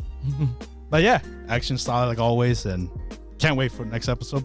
And we'll say goodbye to episode 69. Episode 69. We'll see you 70. Coming 70 next week. But yeah, with that being said, that wraps up the news. I mean, the anime. No, not the news. The anime. And now we move on to the news. Yes, we have a lot of news this week because a lot was dumped. Yes. Starting off with Jujutsu Kaisen anime getting Who called a second season in called it? 2023. Yes, I thought it was gonna be this year, but Nah, we gotta wait a little bit longer. But you know what? I mean, honestly, with how many project MAPPA's taking, it's it's for the best. It's for the best. Yeah, we'll get into a conversation later, but yeah, because there's a couple more. With Jujutsu Kaisen, hey, I'm excited. We're all excited here on the podcast. Excited, all of us. And I can say that. I don't know about Josh. Josh isn't here. Josh is not. He's still with kidnapped. Eggman. He's still kidnapped by Eggman, so he's not part of this group right here. Yes. But this group of us three in particular, we're excited for Jujutsu Kaisen. Hopefully Eggman shows him the show, though. Yes, hopefully. Hey, he still needs to see it. And if you're big fans of us, you know that this was our only 10 out of 10. Yes. Unanimously. So we can't wait. This is hype. We're also gonna cover the film too. Yes, we're gonna watch it and we're gonna review it as well. We'll watch it on D-Box. Ooh, IMAX? IMAX. Maybe. Ooh, I would love to see I don't know if it's gonna be on there. No, it's not gonna be D-Max. It'll be IMAX. But yeah, D-Box, my bad. Let us know if you're excited because we're hella excited here in the podcast. So look forward to that in the future. But with that, we move on to our next news. We have a new show coming out pretty soon on Netflix. Bastard! Yes. Heavy Metal Dark Fantasy. Yeah. It's an old title. Yes. It's getting an anime. Very old. You can tell by the aesthetics of their hair. Yes. And just how the classic art style. The fact that our main character looks like a more edgy Inuyasha. Yes. And it's cool. It's a very how they said a dark fantasy. We don't get that a lot other than Berserk of the past. Yeah. And Redo of Healer. Yes, Redo of Healer. I don't think that's from the past, but okay. No, but just saying the dark fantasy. Just dark fantasy. Okay, just dark fantasy. But yeah, it looks cool. I mean, I guess he's like a demon lord kind of aesthetic. Yeah. It's hard to tell the trailer. Like I said, this kind of gives me the vibe of Inuyasha. None of us, I don't think, are familiar with the original source material at all. So. Well, yeah, I'm interested. Yeah, this is getting a 24 episode treatment. Yep, that's on Netflix. That's kind of new for Netflix. Well, other than 7 Deadly Sins. Yep. So yeah, I'm looking forward to it. I know David's looking forward to it. Yes. Especially with the metal. Yes. So. How metal it is. Yeah, so we'll probably cover it. We'll see. We'll see. And with that, move on to our next news. Now we can say it. Yes, Vinland Saga second season. We knew it was coming. We knew it was coming, but not how it was coming. Yeah. Guess who dropped another series in favor of another studio picking it up? It's our favorite studio, with Anime Studio Wit. Yes. Wit Studio. Wit Studio dropped another one of their another animes. Big anime. Yes, because obviously, if you know, they used to do Attack on Titan. Yep. And they gave it to MAPPA. And now, same thing with Vinland Saga. They gave it to MAPPA. I think they're just best friends at this point. I have a feeling that Wit Studios just wants to be an original anime. Well, like I was telling the guys that watched season 2 of Ousama Ranking, that's not an original. They're gonna give that up too to MAPPA. No, I don't want them to give it up. Like it sucks to say. Like I love how MAPPA's getting the recognition, but it's with studios that should have got the recognition as well with MAPPA. Yes, like especially with Attack on Titan. I feel like Wit Studios getting robbed. Whoa. Yeah, man. Like I see memes and stuff. Like people have hierarchies, like UFO table, MAPPA, and then other studios, and they have like Wit Studios below. I'm like, bro, that can't be right. And this is a lot of anime that MAPPA's been they have in their list. Yeah, they have a lot of shows on. They're a very busy studio now. Yeah. So So this is probably this could be also an issue too on like animators and stuff because there's a lot of works. Yeah, because we seen MAPPA do great work, obviously with Attack on Titan this season, and we see them at their worst with Yasuke. Hey, but that opening was fire though. That opening was fire. So if anything, MAPPA knows how to do an opening fire. Openings in general, yes. Right? Like the rumbling and black gold. But yeah, I mean, we're still excited, right? It's still exciting, but it's just upsetting that we're like Wit Studios is just giving up their I guess properties, yeah. So hey, hopefully Wit Studios still sticks around. We wish the best for them. But hey, hopefully good luck with MAPPA making Vinland Saga's second season, and hopefully this year. Hopefully. So I'm curious. So is it gonna still be on Amazon or is it gonna? That I don't know either. That's true. Are we still gonna have like those motorcycle dudes with the studio names on the back? Yeah, I wonder. It's gonna change from Wit to MAPPA now because Amazon now is Invincible and then the Legend of Vox. They're kind of like going through that route, making their own stuff. So that's true. I wonder how if they're gonna pick it up again or not. We'll see. Yeah, we'll see. Hey, let us know. What do you guys think? Or what do you guys think? If you guys have an uncle that works on Amazon, please. No, yes, let us know. Give us the juice. No, what Wit and MAPPA. Yeah. What do you guys think about the kiss? Trading? You're dumb. But yeah, that's just our intake of it, and we have to move on to our next anime news. Jeez. This would be our penultimate news because this is a big thing that we talked about last week. Yes, this is basically the conclusion, the results of the Crunchyroll Awards of 2022. Yeah, oh man, I wish I had my good suit on and everything. Oh man, Okay. I wish I had a Crunchyroll shirt, but that's okay. But hey, the winners are here, and we're gonna announce them if we got robbed or we were glad of the decisions. And let's start off with Best Voice Actor in English. The person that won is David Wald. Though his son his perception of Adam in 8-8. We were way off. We picked Laura Bailey. Oh yeah, we thought I was amazed. I was like, damn, they didn't get her? I guess. Hey, congrats to David Wald. Yeah. Congratulations to his performance, and I need to watch a clip for that. Yeah, we might as well because Japanese was intense. Yes. Oh, yes. Speaking of the next category, Best Voice Acting in Japanese, what went to Eren Yeager. Voicing him as himself. Yuki Kai as Eren Yeager. Thank you for correcting me. Yeah. And yeah, that was a stacked category because you had Gabby as our Sakura. I thought it was gonna be Gabby. Jigen, old school Jigen. What you guys thought it was gonna be? Awakawa from Natsuki Honey. Bruce Springsteen. Yes. That was our pick, if anything. Yeah. But hey. No, I picked Eren Yeager. Did you? Yeah. Oh. Are you sure? Or no, I do believe him. Yeah, no, I was because I said that he was kind of growing up over the years, so this is a very different Eren Yeager. I thought you guys went with we wanted no, I remember specifically Omar was the only one that's picked Jigen. I wanted you because give him his roses, But I felt like that should have been like a own separate a lifetime award, yeah. But hey, congrats to Yuki Kai as Eren Yeager. Hey, he killed it last year. He's killing it right now. Good old Yuki Kaji. And we move on to Best Film. To no surprise to the winner, it's Demon Slayer, Mugen Train. Who didn't see that coming? Yeah, well, no, not David didn't see it coming because he said Jussie, the tiger and the fish. You wish. No, we all united. Yeah, no, we all knew. We all knew Demon Slayer. It's gonna be Demon Slayer.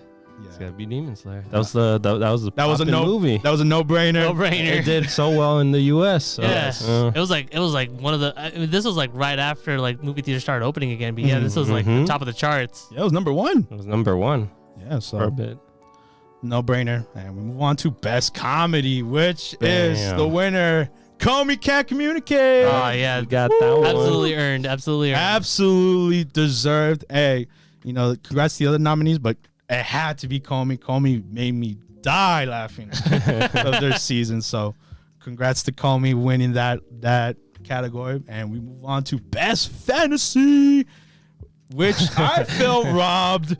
Sorry to any the anime that won is I guessed. Oh no, I didn't guess that one. No, it was the time I got reincarnated as a slime. Season 2. Yes, and the reason I feel I got robbed because I feel like it should have been Jobless Reincarnation. Yeah, most definitely, or Ranking Kings. But hey, you know, the people voted for slime. The people have spoken, and they wanted slime to win. So who are we to judge? Yeah, so congrats to slime, but hey, I feel robbed. Omar felt robbed. Robbed in that one. Say it in the comment section. Hey, maybe season 2 improved on that fantasy. Who knows? Yeah, true. I mean, I did like the first season. Yeah. So, whirlwind and stuff. But yes, we move on to our next category, which is Best Action. Who won? Bam. Jujutsu Kaisen. No surprise. Core 2. Pretty much the second part. Had like the best fights of that part. And not Dynazenon? No, not Dion Xenon. But I don't even know why it was in the list. That was the weirdest pick. But it was either with that pick, it was stat category. You know, you had Demon Slayer, you had Attack on Titan, Vivi had great. Vivi was so And tight in this coordination. Wonder Egg Priority as well. There was a lot of good fight scenes. Spoiler alert for Wonder Egg, it did not win anything. It didn't want to win anything. It was nominated for a lot of things, but did not win anything. We have that every year with Crunchyroll. They pick an anime with every category, and it never wins. Yes, No, and but Wonder they- Egg's one of them. But Wonder Egg had good stuff too. No, they did. But it didn't win. So who? Damn. Yeah, you either win or you don't. You savage. Yes, a lesson we're learning in the minis right now. But yeah, congrats to Jujutsu Kaisen for winning Best Action. Well deserved. Well deserved. Especially in the podcast. On Best Drama, the winner is To Your Eternity.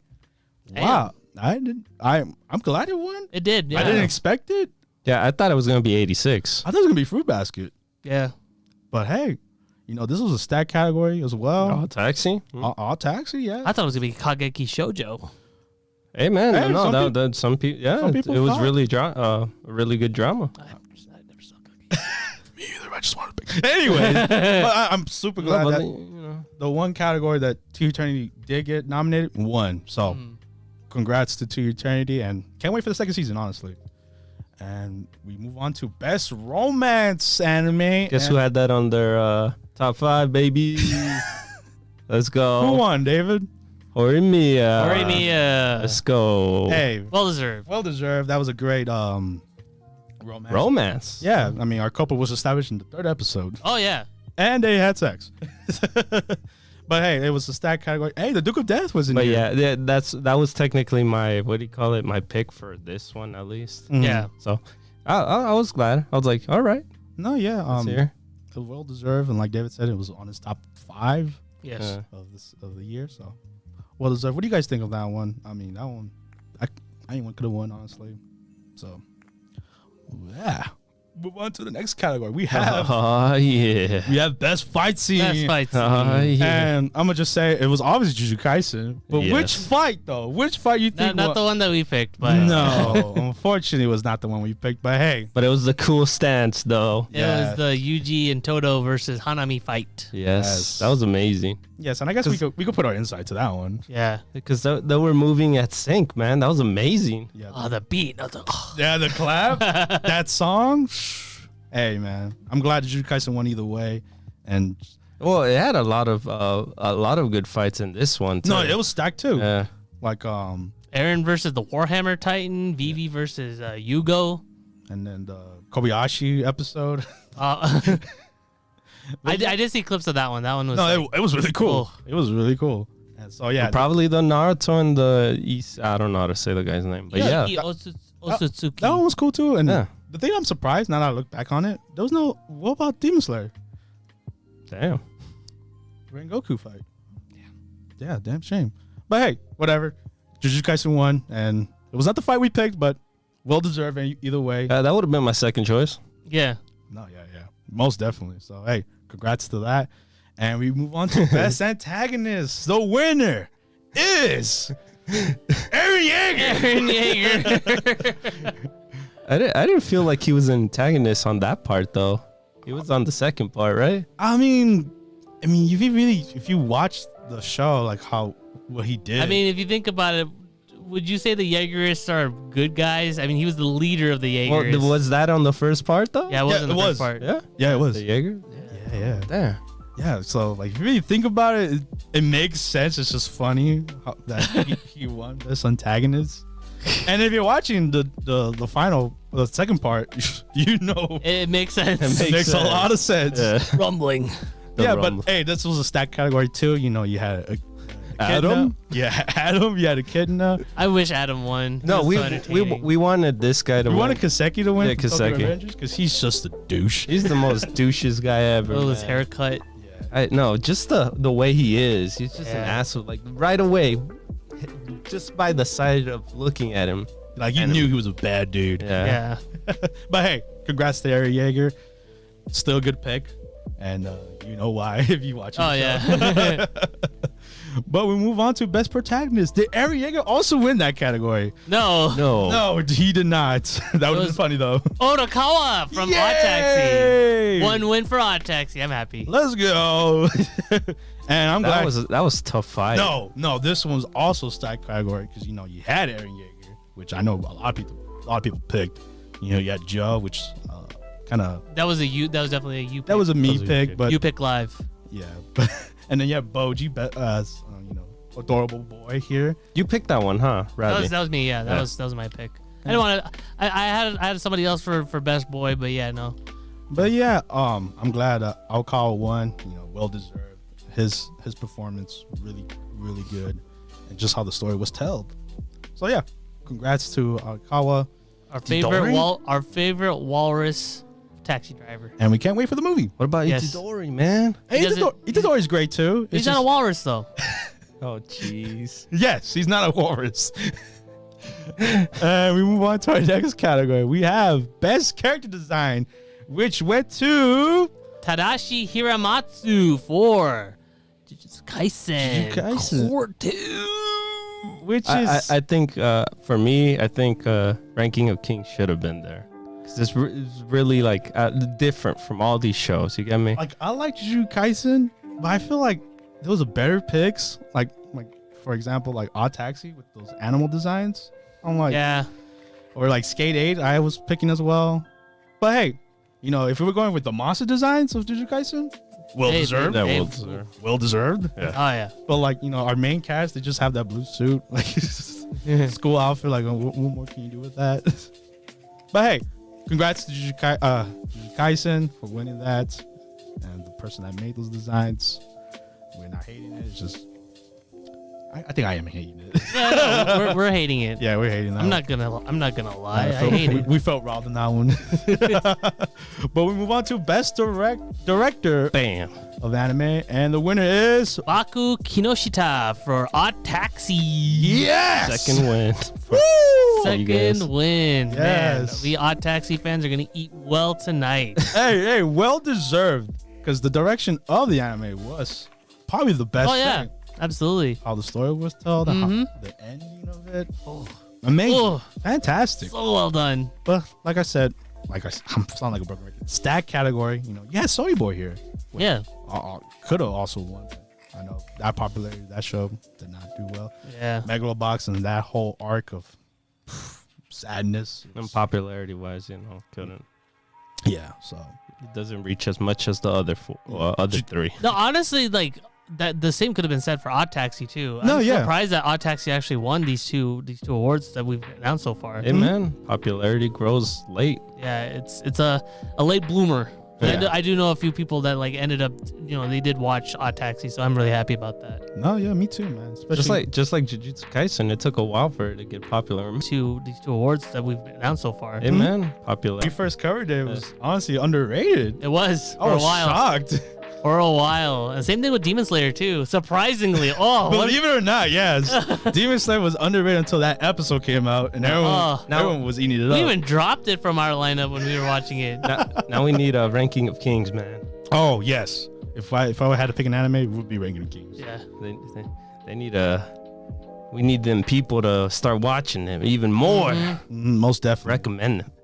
Bring Weird Studios back. But yeah, congrats to Odd Taxi winning, Baku, and we move on to best score.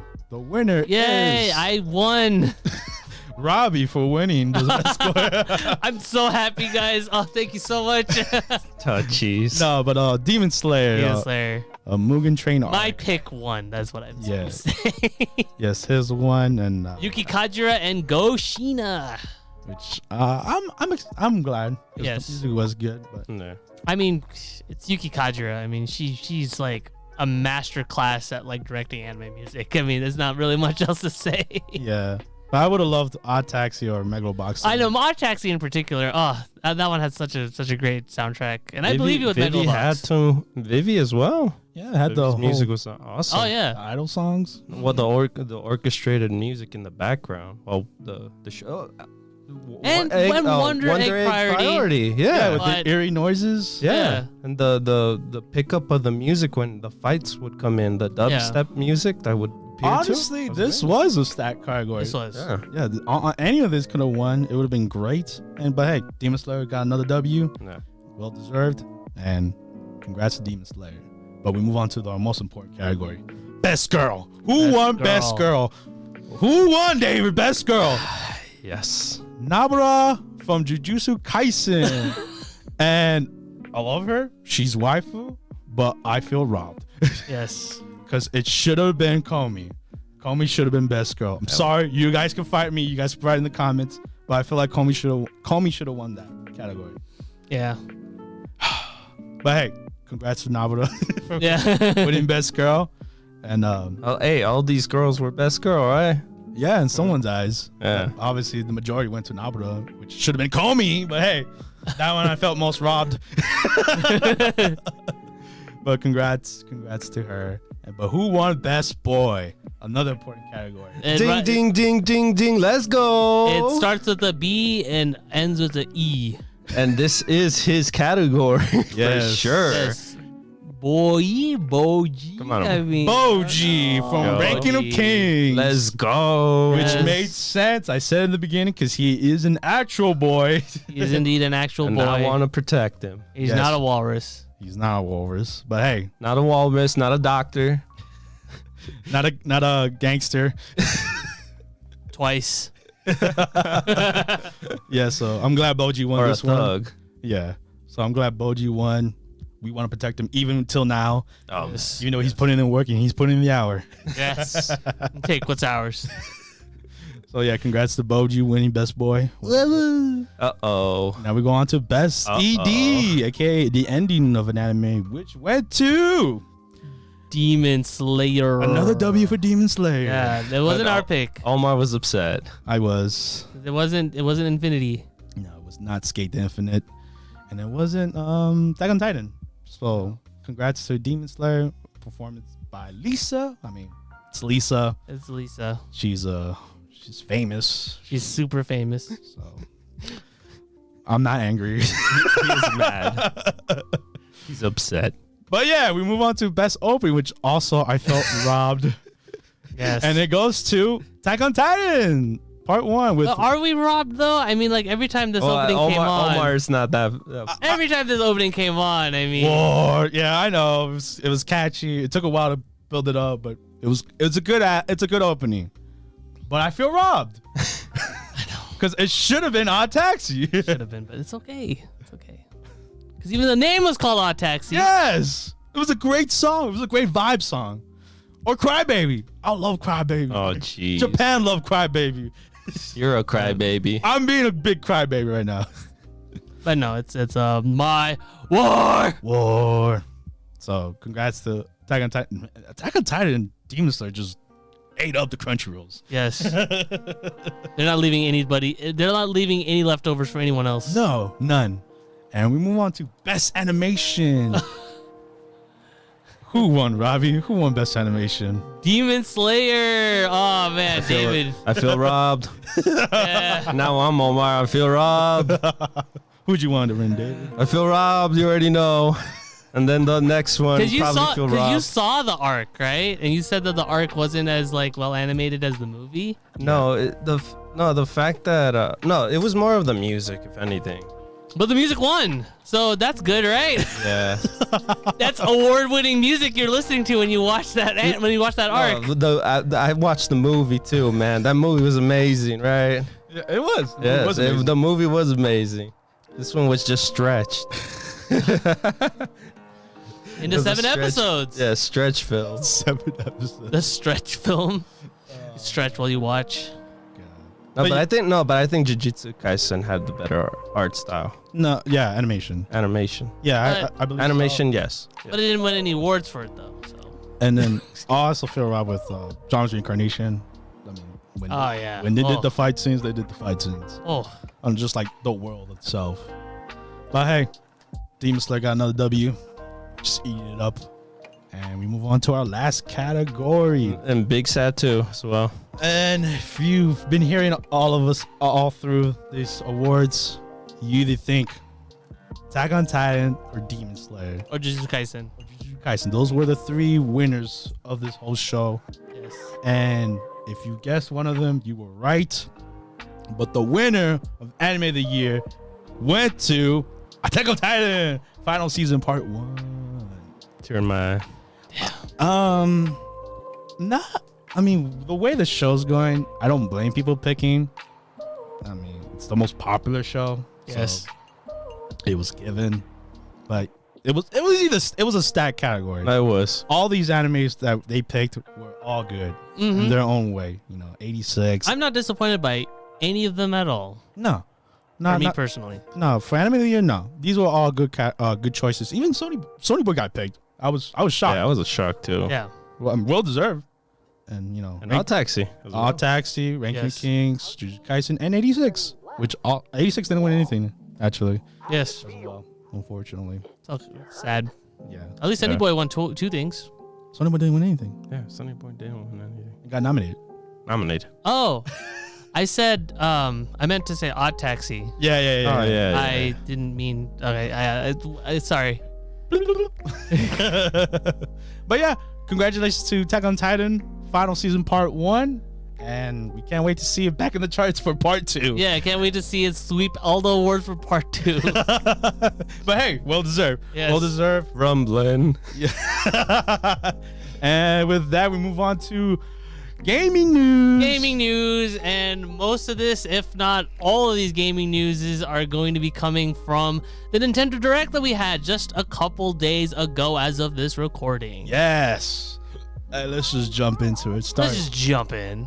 Starting off with Kelowna? Klonoa Fantasy Reverie Series announced for PS5, Xbox Series, PS4, Xbox One, and most importantly, the reason why we're talking about is Switch Yes. and PC. Yes, it's getting a revamp, a revive Yes, of the series. remaster part. The first game and the second game are being remastered into one package. And it just reminds me like 90s aesthetic. Oh yeah, of very this much character. so. This was a PlayStation 1 2.5D action platformer that Namco tried to make and sell. It looked like competition to Sonic. Oh yeah, no, it was made around that time. It was around the time when mascot platformers were a thing. I mean, this from the gameplay of like the original, it kind of reminded me of more like Tomba, I guess. Mm-hmm. Oh yeah, that game. Yeah, because that one was also but that one was like more 2D, I guess, than like actual 3D. But yeah, I'm glad it's getting revived, and hopefully maybe get a third one. Maybe, who knows? Yeah. I don't know anything about the series. I'm interested in playing this one though, because I've always been interested in just getting into the series in general. So, but yeah, I've looked forward to it. July 8th. That's when the game is coming out on Switch first, and then followed by the other platforms at a later date. We don't know, but yeah, July 8th for Switch. Yes. With that, move on to our next gaming news. We have Live Alive HD 2D remake announced for Switch, which is set for July 22nd. And if you don't know that game, there's a reason why, because it was a Japan-only game. Japan only, meaning that the only way you could actually play this is either if you have an actual physical cart or if you emulated it with with an actual fan translation, because fan translations do exist for this game. Yes. I was actually interested in playing a fan translation of this game for a while now, but I never got around to it. But now that this remake has been announced, now I have no reason to, because I might as well just play this one, because oh my god, the game looks beautiful. It kind of makes me wish that a lot more 16-bit like Super Famicom SNES era games got that treatment. Yeah, Omar said it has that similar style to the Octopath. Octopath. Oh yeah, very much so. Triangle. Yeah. Very much so. And it's a cool concept. Like, we go through generations of time. So like kind of like Chrono Trigger. Yeah, so that was a cool, like, you got present, future, beyond future. Yeah. I was like, okay. And then on one part you play like a ball dude. Yeah. You play as a caveman, a ninja. I'm like, okay, this is cool. This is a cool concept of the game. Oh yeah, no, very much so. It's really, really neat. And I know a lot of people, or a good amount of people, that actually did play like the fan translation for the original, and they said that this was like a really, really like, hidden gem, and Nintendo or whoever, they should have like released it out here. But now we don't have to worry, because now we're getting a full-on remake. I kind of hope that with this remake, they also kind of somewhat include like the original also maybe as well as kind of like a bonus. Okay. Because I know that like, certain remakes and stuff, they do kind of toss in a bone there, where it's like, oh, you could also play the original as well if you want to. Yeah. And this game's coming out July 22 worldwide. Yep. July 22nd. Only on the Switch, I think. Yeah, so far we only know that this is going to be a Switch only, but I mean, it's Square Enix, so usually whenever they have like that kind of release, they tend to just also get a PC release later on too. The same thing happened with Octopath Traveler, so we'll see. So yeah, physical and digital. Yep. So look forward to that. Next gaming news we have is another Square Enix title. Yes, which is speaking of which, Triangle Strategy, which I'm guessing we're keeping the name. Yeah, we're keeping the name. It was the working title. I figured it was gonna be like that because Zelda kind of had the same thing. But yeah, they just released the prologue demo that came out literally right after the direct ended. I haven't played it as of right now. Final trailer. Yeah, technically. Yeah, it's basically a final trailer. But yeah, you can basically go up from chapters 1 to chapter 3, and it's literally coming out on the 4th of March. It's like literally next month. Yep, right around the corner. So. Yeah, so if you're interested in trying it out, the demo is available. Like I said, when I first played it with the with the beta, I thought it was a lot of fun. I really enjoyed my time with it, and when I get around to it, I'm probably also gonna play the demo as well, since the game is gonna be coming out real soon. So yeah, like this is right up my alley. Tactical RPG, reminds me of Final Fantasy Tactics. So hey, I can't wait to grab my hands on it and play this demo, if anything. Oh yeah, I definitely recommend it, and it's free. So if you have a Switch, go ahead and play it. Give it a try. And move on to next gaming news. We have Advance Wars 1 and 2 Reboot Camp launches on April 8th. We finally have a launch finally have a launch window for it. Yeah, because remember before it was delayed. It was delayed. It was supposed to come out. It was supposed to come out late last year, but yeah, it got delayed until April 8th. I guess it makes sense since now they have voice acting. Mm-hmm. Yeah, they got voice acting. And did they say if Way Forward was the one that was doing this? I did not know that. No, I think so, but it just wasn't like announced. Yeah, because it has their art style. Yes, of the characters, very much so. Yeah. And I can't wait. Has that Way Forward? I'm gonna try it. I'm gonna try it. I'm surprised the features they put in, like I'll be honest. I always joke around and tell people that this, like, technically, like, my first Fire Emblem game was Advance Wars, because the gameplay. If you've ever played a Game Boy Advance Fire Emblem game and you compare it like head to head with Advance Wars, it's basically the same gameplay. I mean, it makes sense. It came from the same company. Yeah, the only difference is, of course, permadeath isn't a thing in this game because your soldiers are all nameless, and you have actual funds to kind of manage around, and armies to grow and stuff, and factories. So there's a lot more like resource management in Advance Wars. The trade-off is you don't got to worry about permadeath and no waifus, right? Well, no, I mean, you got Sammy and you got Nell. No, they count. Well, I mean, your COs count. No, I meant as in like relationship thing. Yeah, it means like awakening. But you got your COs though, and they look. Some of them look pretty cute. So that's up to your interpretation. Yeah, Nell.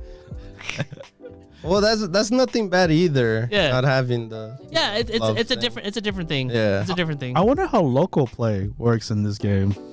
It's like you pick one side and you fight each other like chess. I mean, pretty much. That's cool. I mean, Fire Emblem also had like multiplayer as well, like the old school Fire Emblem. Oh yeah, you're right. Yeah, so it's kind of the same thing. Remember, Intelligent Systems was the original developers for all these games, so. Mm-hmm.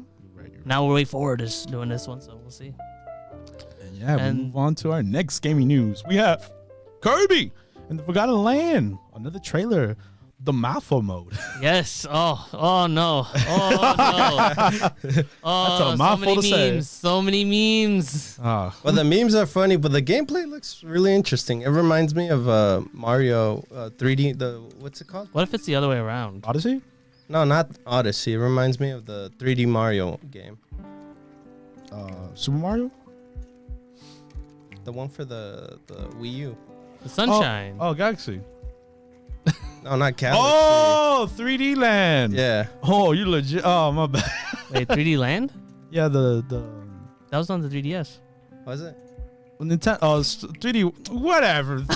One of the Mario games. She was inspired. Mario teaches typing. 3D World. There you go. Oh, okay, yeah. Yeah. 3D World. Whatever. Kirby's getting the same treatment. Don't just mean World though. Huh? Oh, jeez. I hate you. You know that? Hey, don't blame me. Blame Shigeru Miyamoto. Blame the game. Yeah. Hey, Smell man. the game. Kirby's mission this time is to save eat everything. No, save the Wally D's, man. Yeah. What did they do for him? Make a resource camp. Probably friends. You don't know. He's gonna eat Wally D. What happened between the last game and this game to make them friends? Oh, jeez. I was killing them by the dozens before. It's different in this world, man. Maybe King DDD's dead. No! Well, I don't know about that. It feels like, like he was secretly in that. You think Kirby ate him?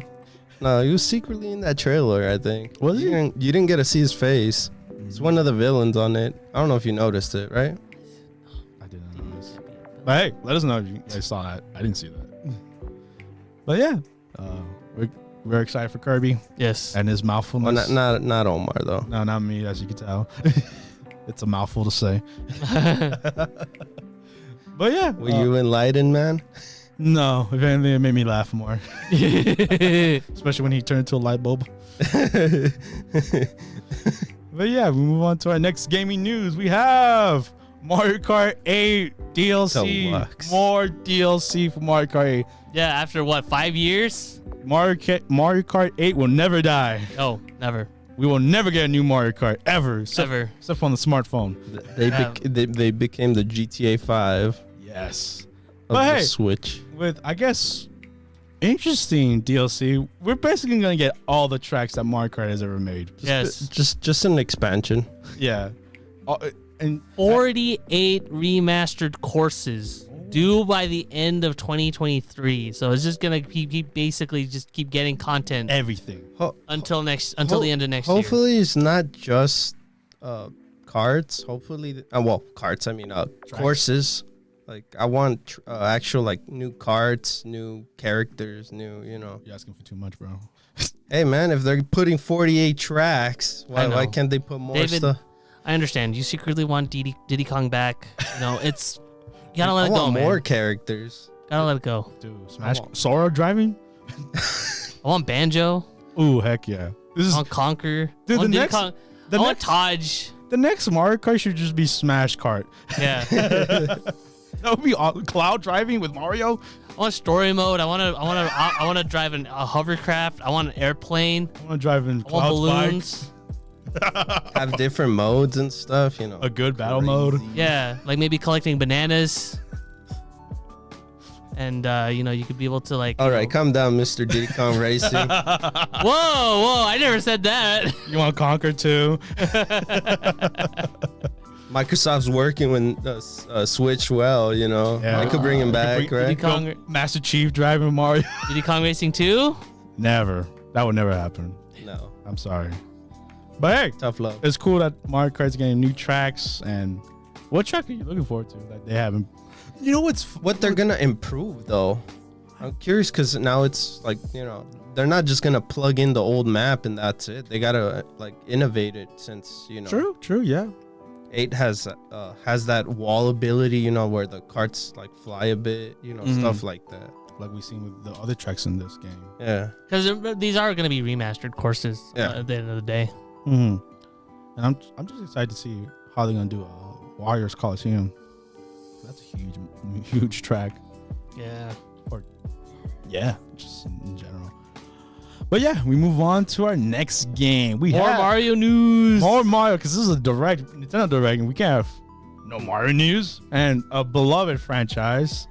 I think people's favorite sports game. The people recognize it. Smart Strikers Battle League. Oh man, after what, like 15 years or 14 years, something like that? 10 plus years? One? 10 plus years, yes. Oh yeah, since the Wii. Yes, the Wii one, the Charge one. Yeah. I'm glad it's back.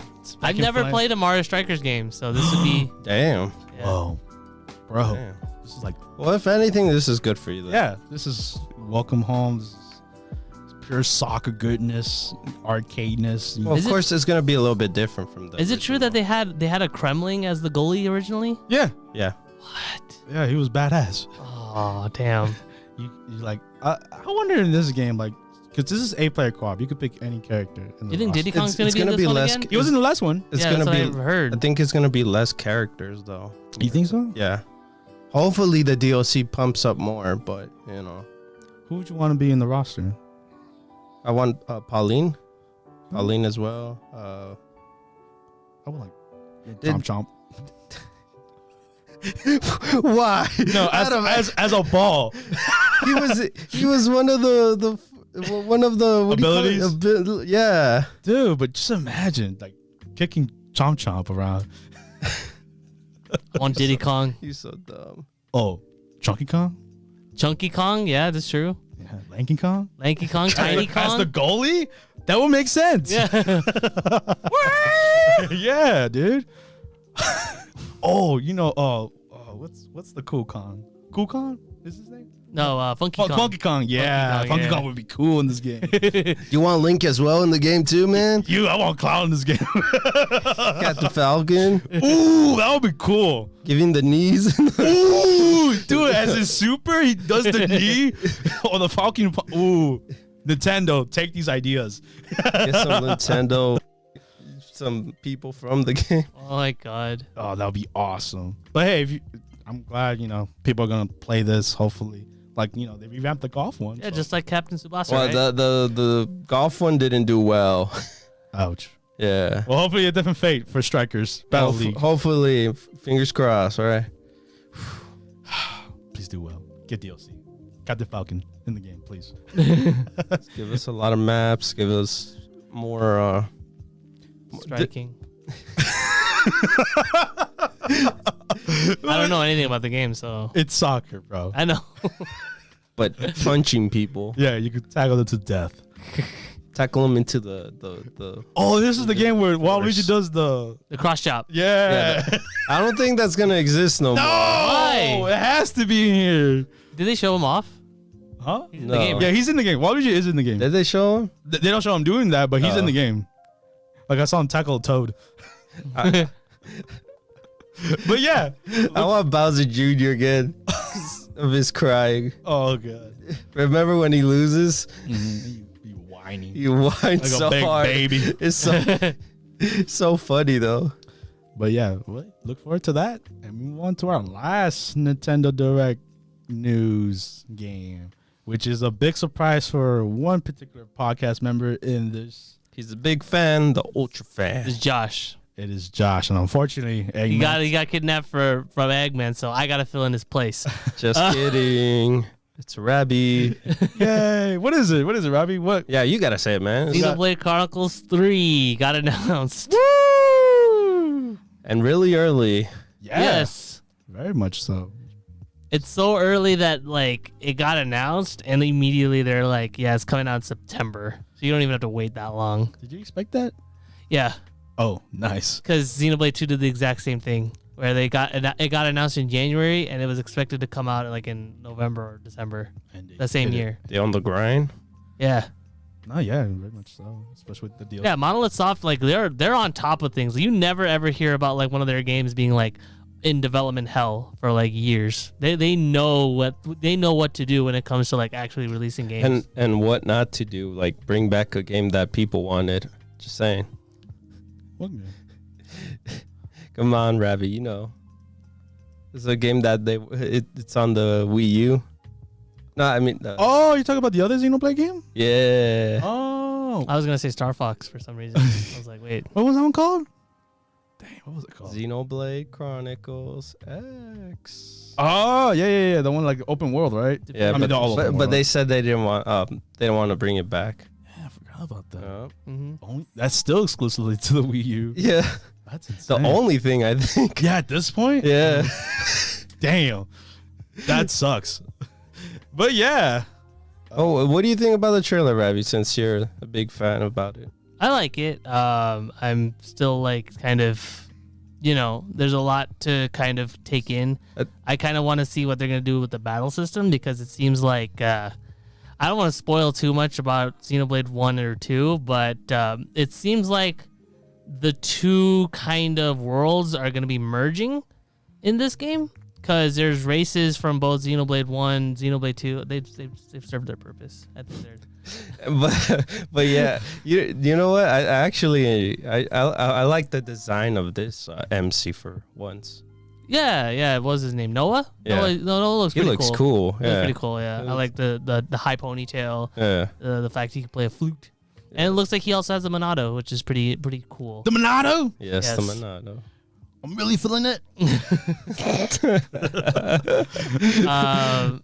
And yeah, so like overall, I'm really excited to see kind of where they're going to be going with it. It looks like we're also going to be seeing past characters. They didn't show anything.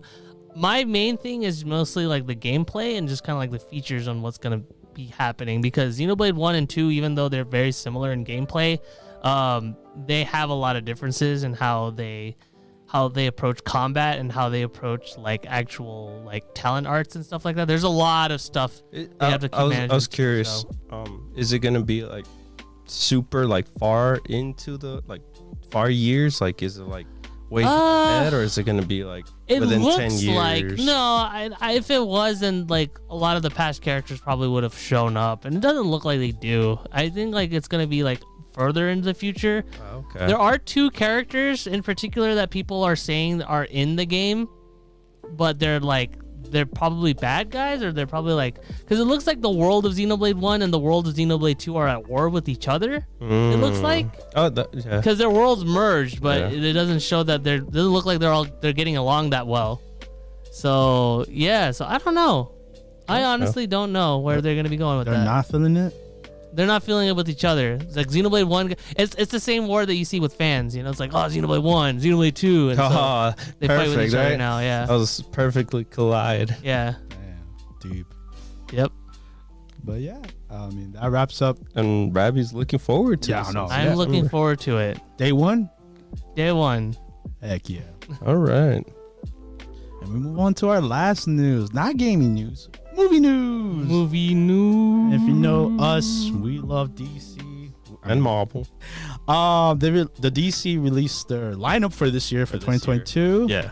So we have the Batman, Black Adam, the Flash, and speaking of Aquaman, the Aquaman sequel, and the Lost Kingdom. To be a king. Heck yeah. Just can't wait to be a king. But yeah, very interesting movies coming out. I'm curious how they're gonna. I feel like they're all gonna be tied into like the next Justice League. I think these movies. I feel like they're eventually gonna lock in because that's how this trailer was like designed. I guess. Snyder coming back? No. Damn. This is their new Justice League in a way. I mean, the Snyder Cut was pretty well done though. No, I know. People loved it. For 4 hours. 4 hours. Yeah. We covered it, yes. But the only reason I kind of agree with you is because the Flash, and like if you've read the Flash comics or if you've seen the Flashpoint paradox, it makes sense why all these would collide together, and why we would get this Batman, Robert Pattinson. Yes. We still have the Ben Affleck. He's not doing it no more, but I think Ben Affleck is gonna be killed, and they're gonna bring in this Batman. Yeah. We'll see. That's a big theory. But hey, because in the trailer, Flash specifically said that he's able to go into different dimensions. So he could go to the new Batman's dimension. Hopefully, I want whenever it comes out. Hey, I'm excited for the Batman coming out next month. Yes. Oh, that's gonna be super fun. That's coming up first, and I'm really, really excited. I'm a big fan of Batman. So Excited for Black Adam Yes. because of one reason only: The Rock, And baby. it's about pride.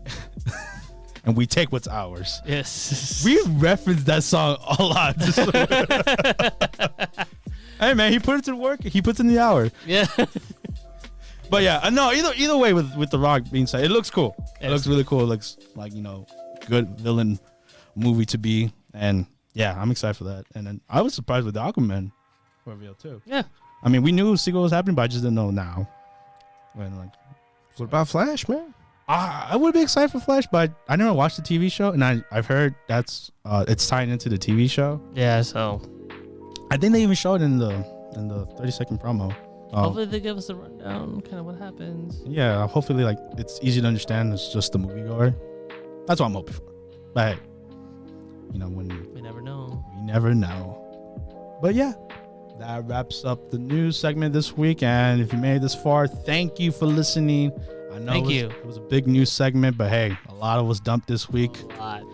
And with that being said, I need you guys to spin dash that like button, jump into the comment section, boing, homing attack that subscribe button, and collect enough rings to hit that notification bell. One. And like always, I've been your hedgehog, Omar. And I'm your echidna, Robbie. This is your Fox, David.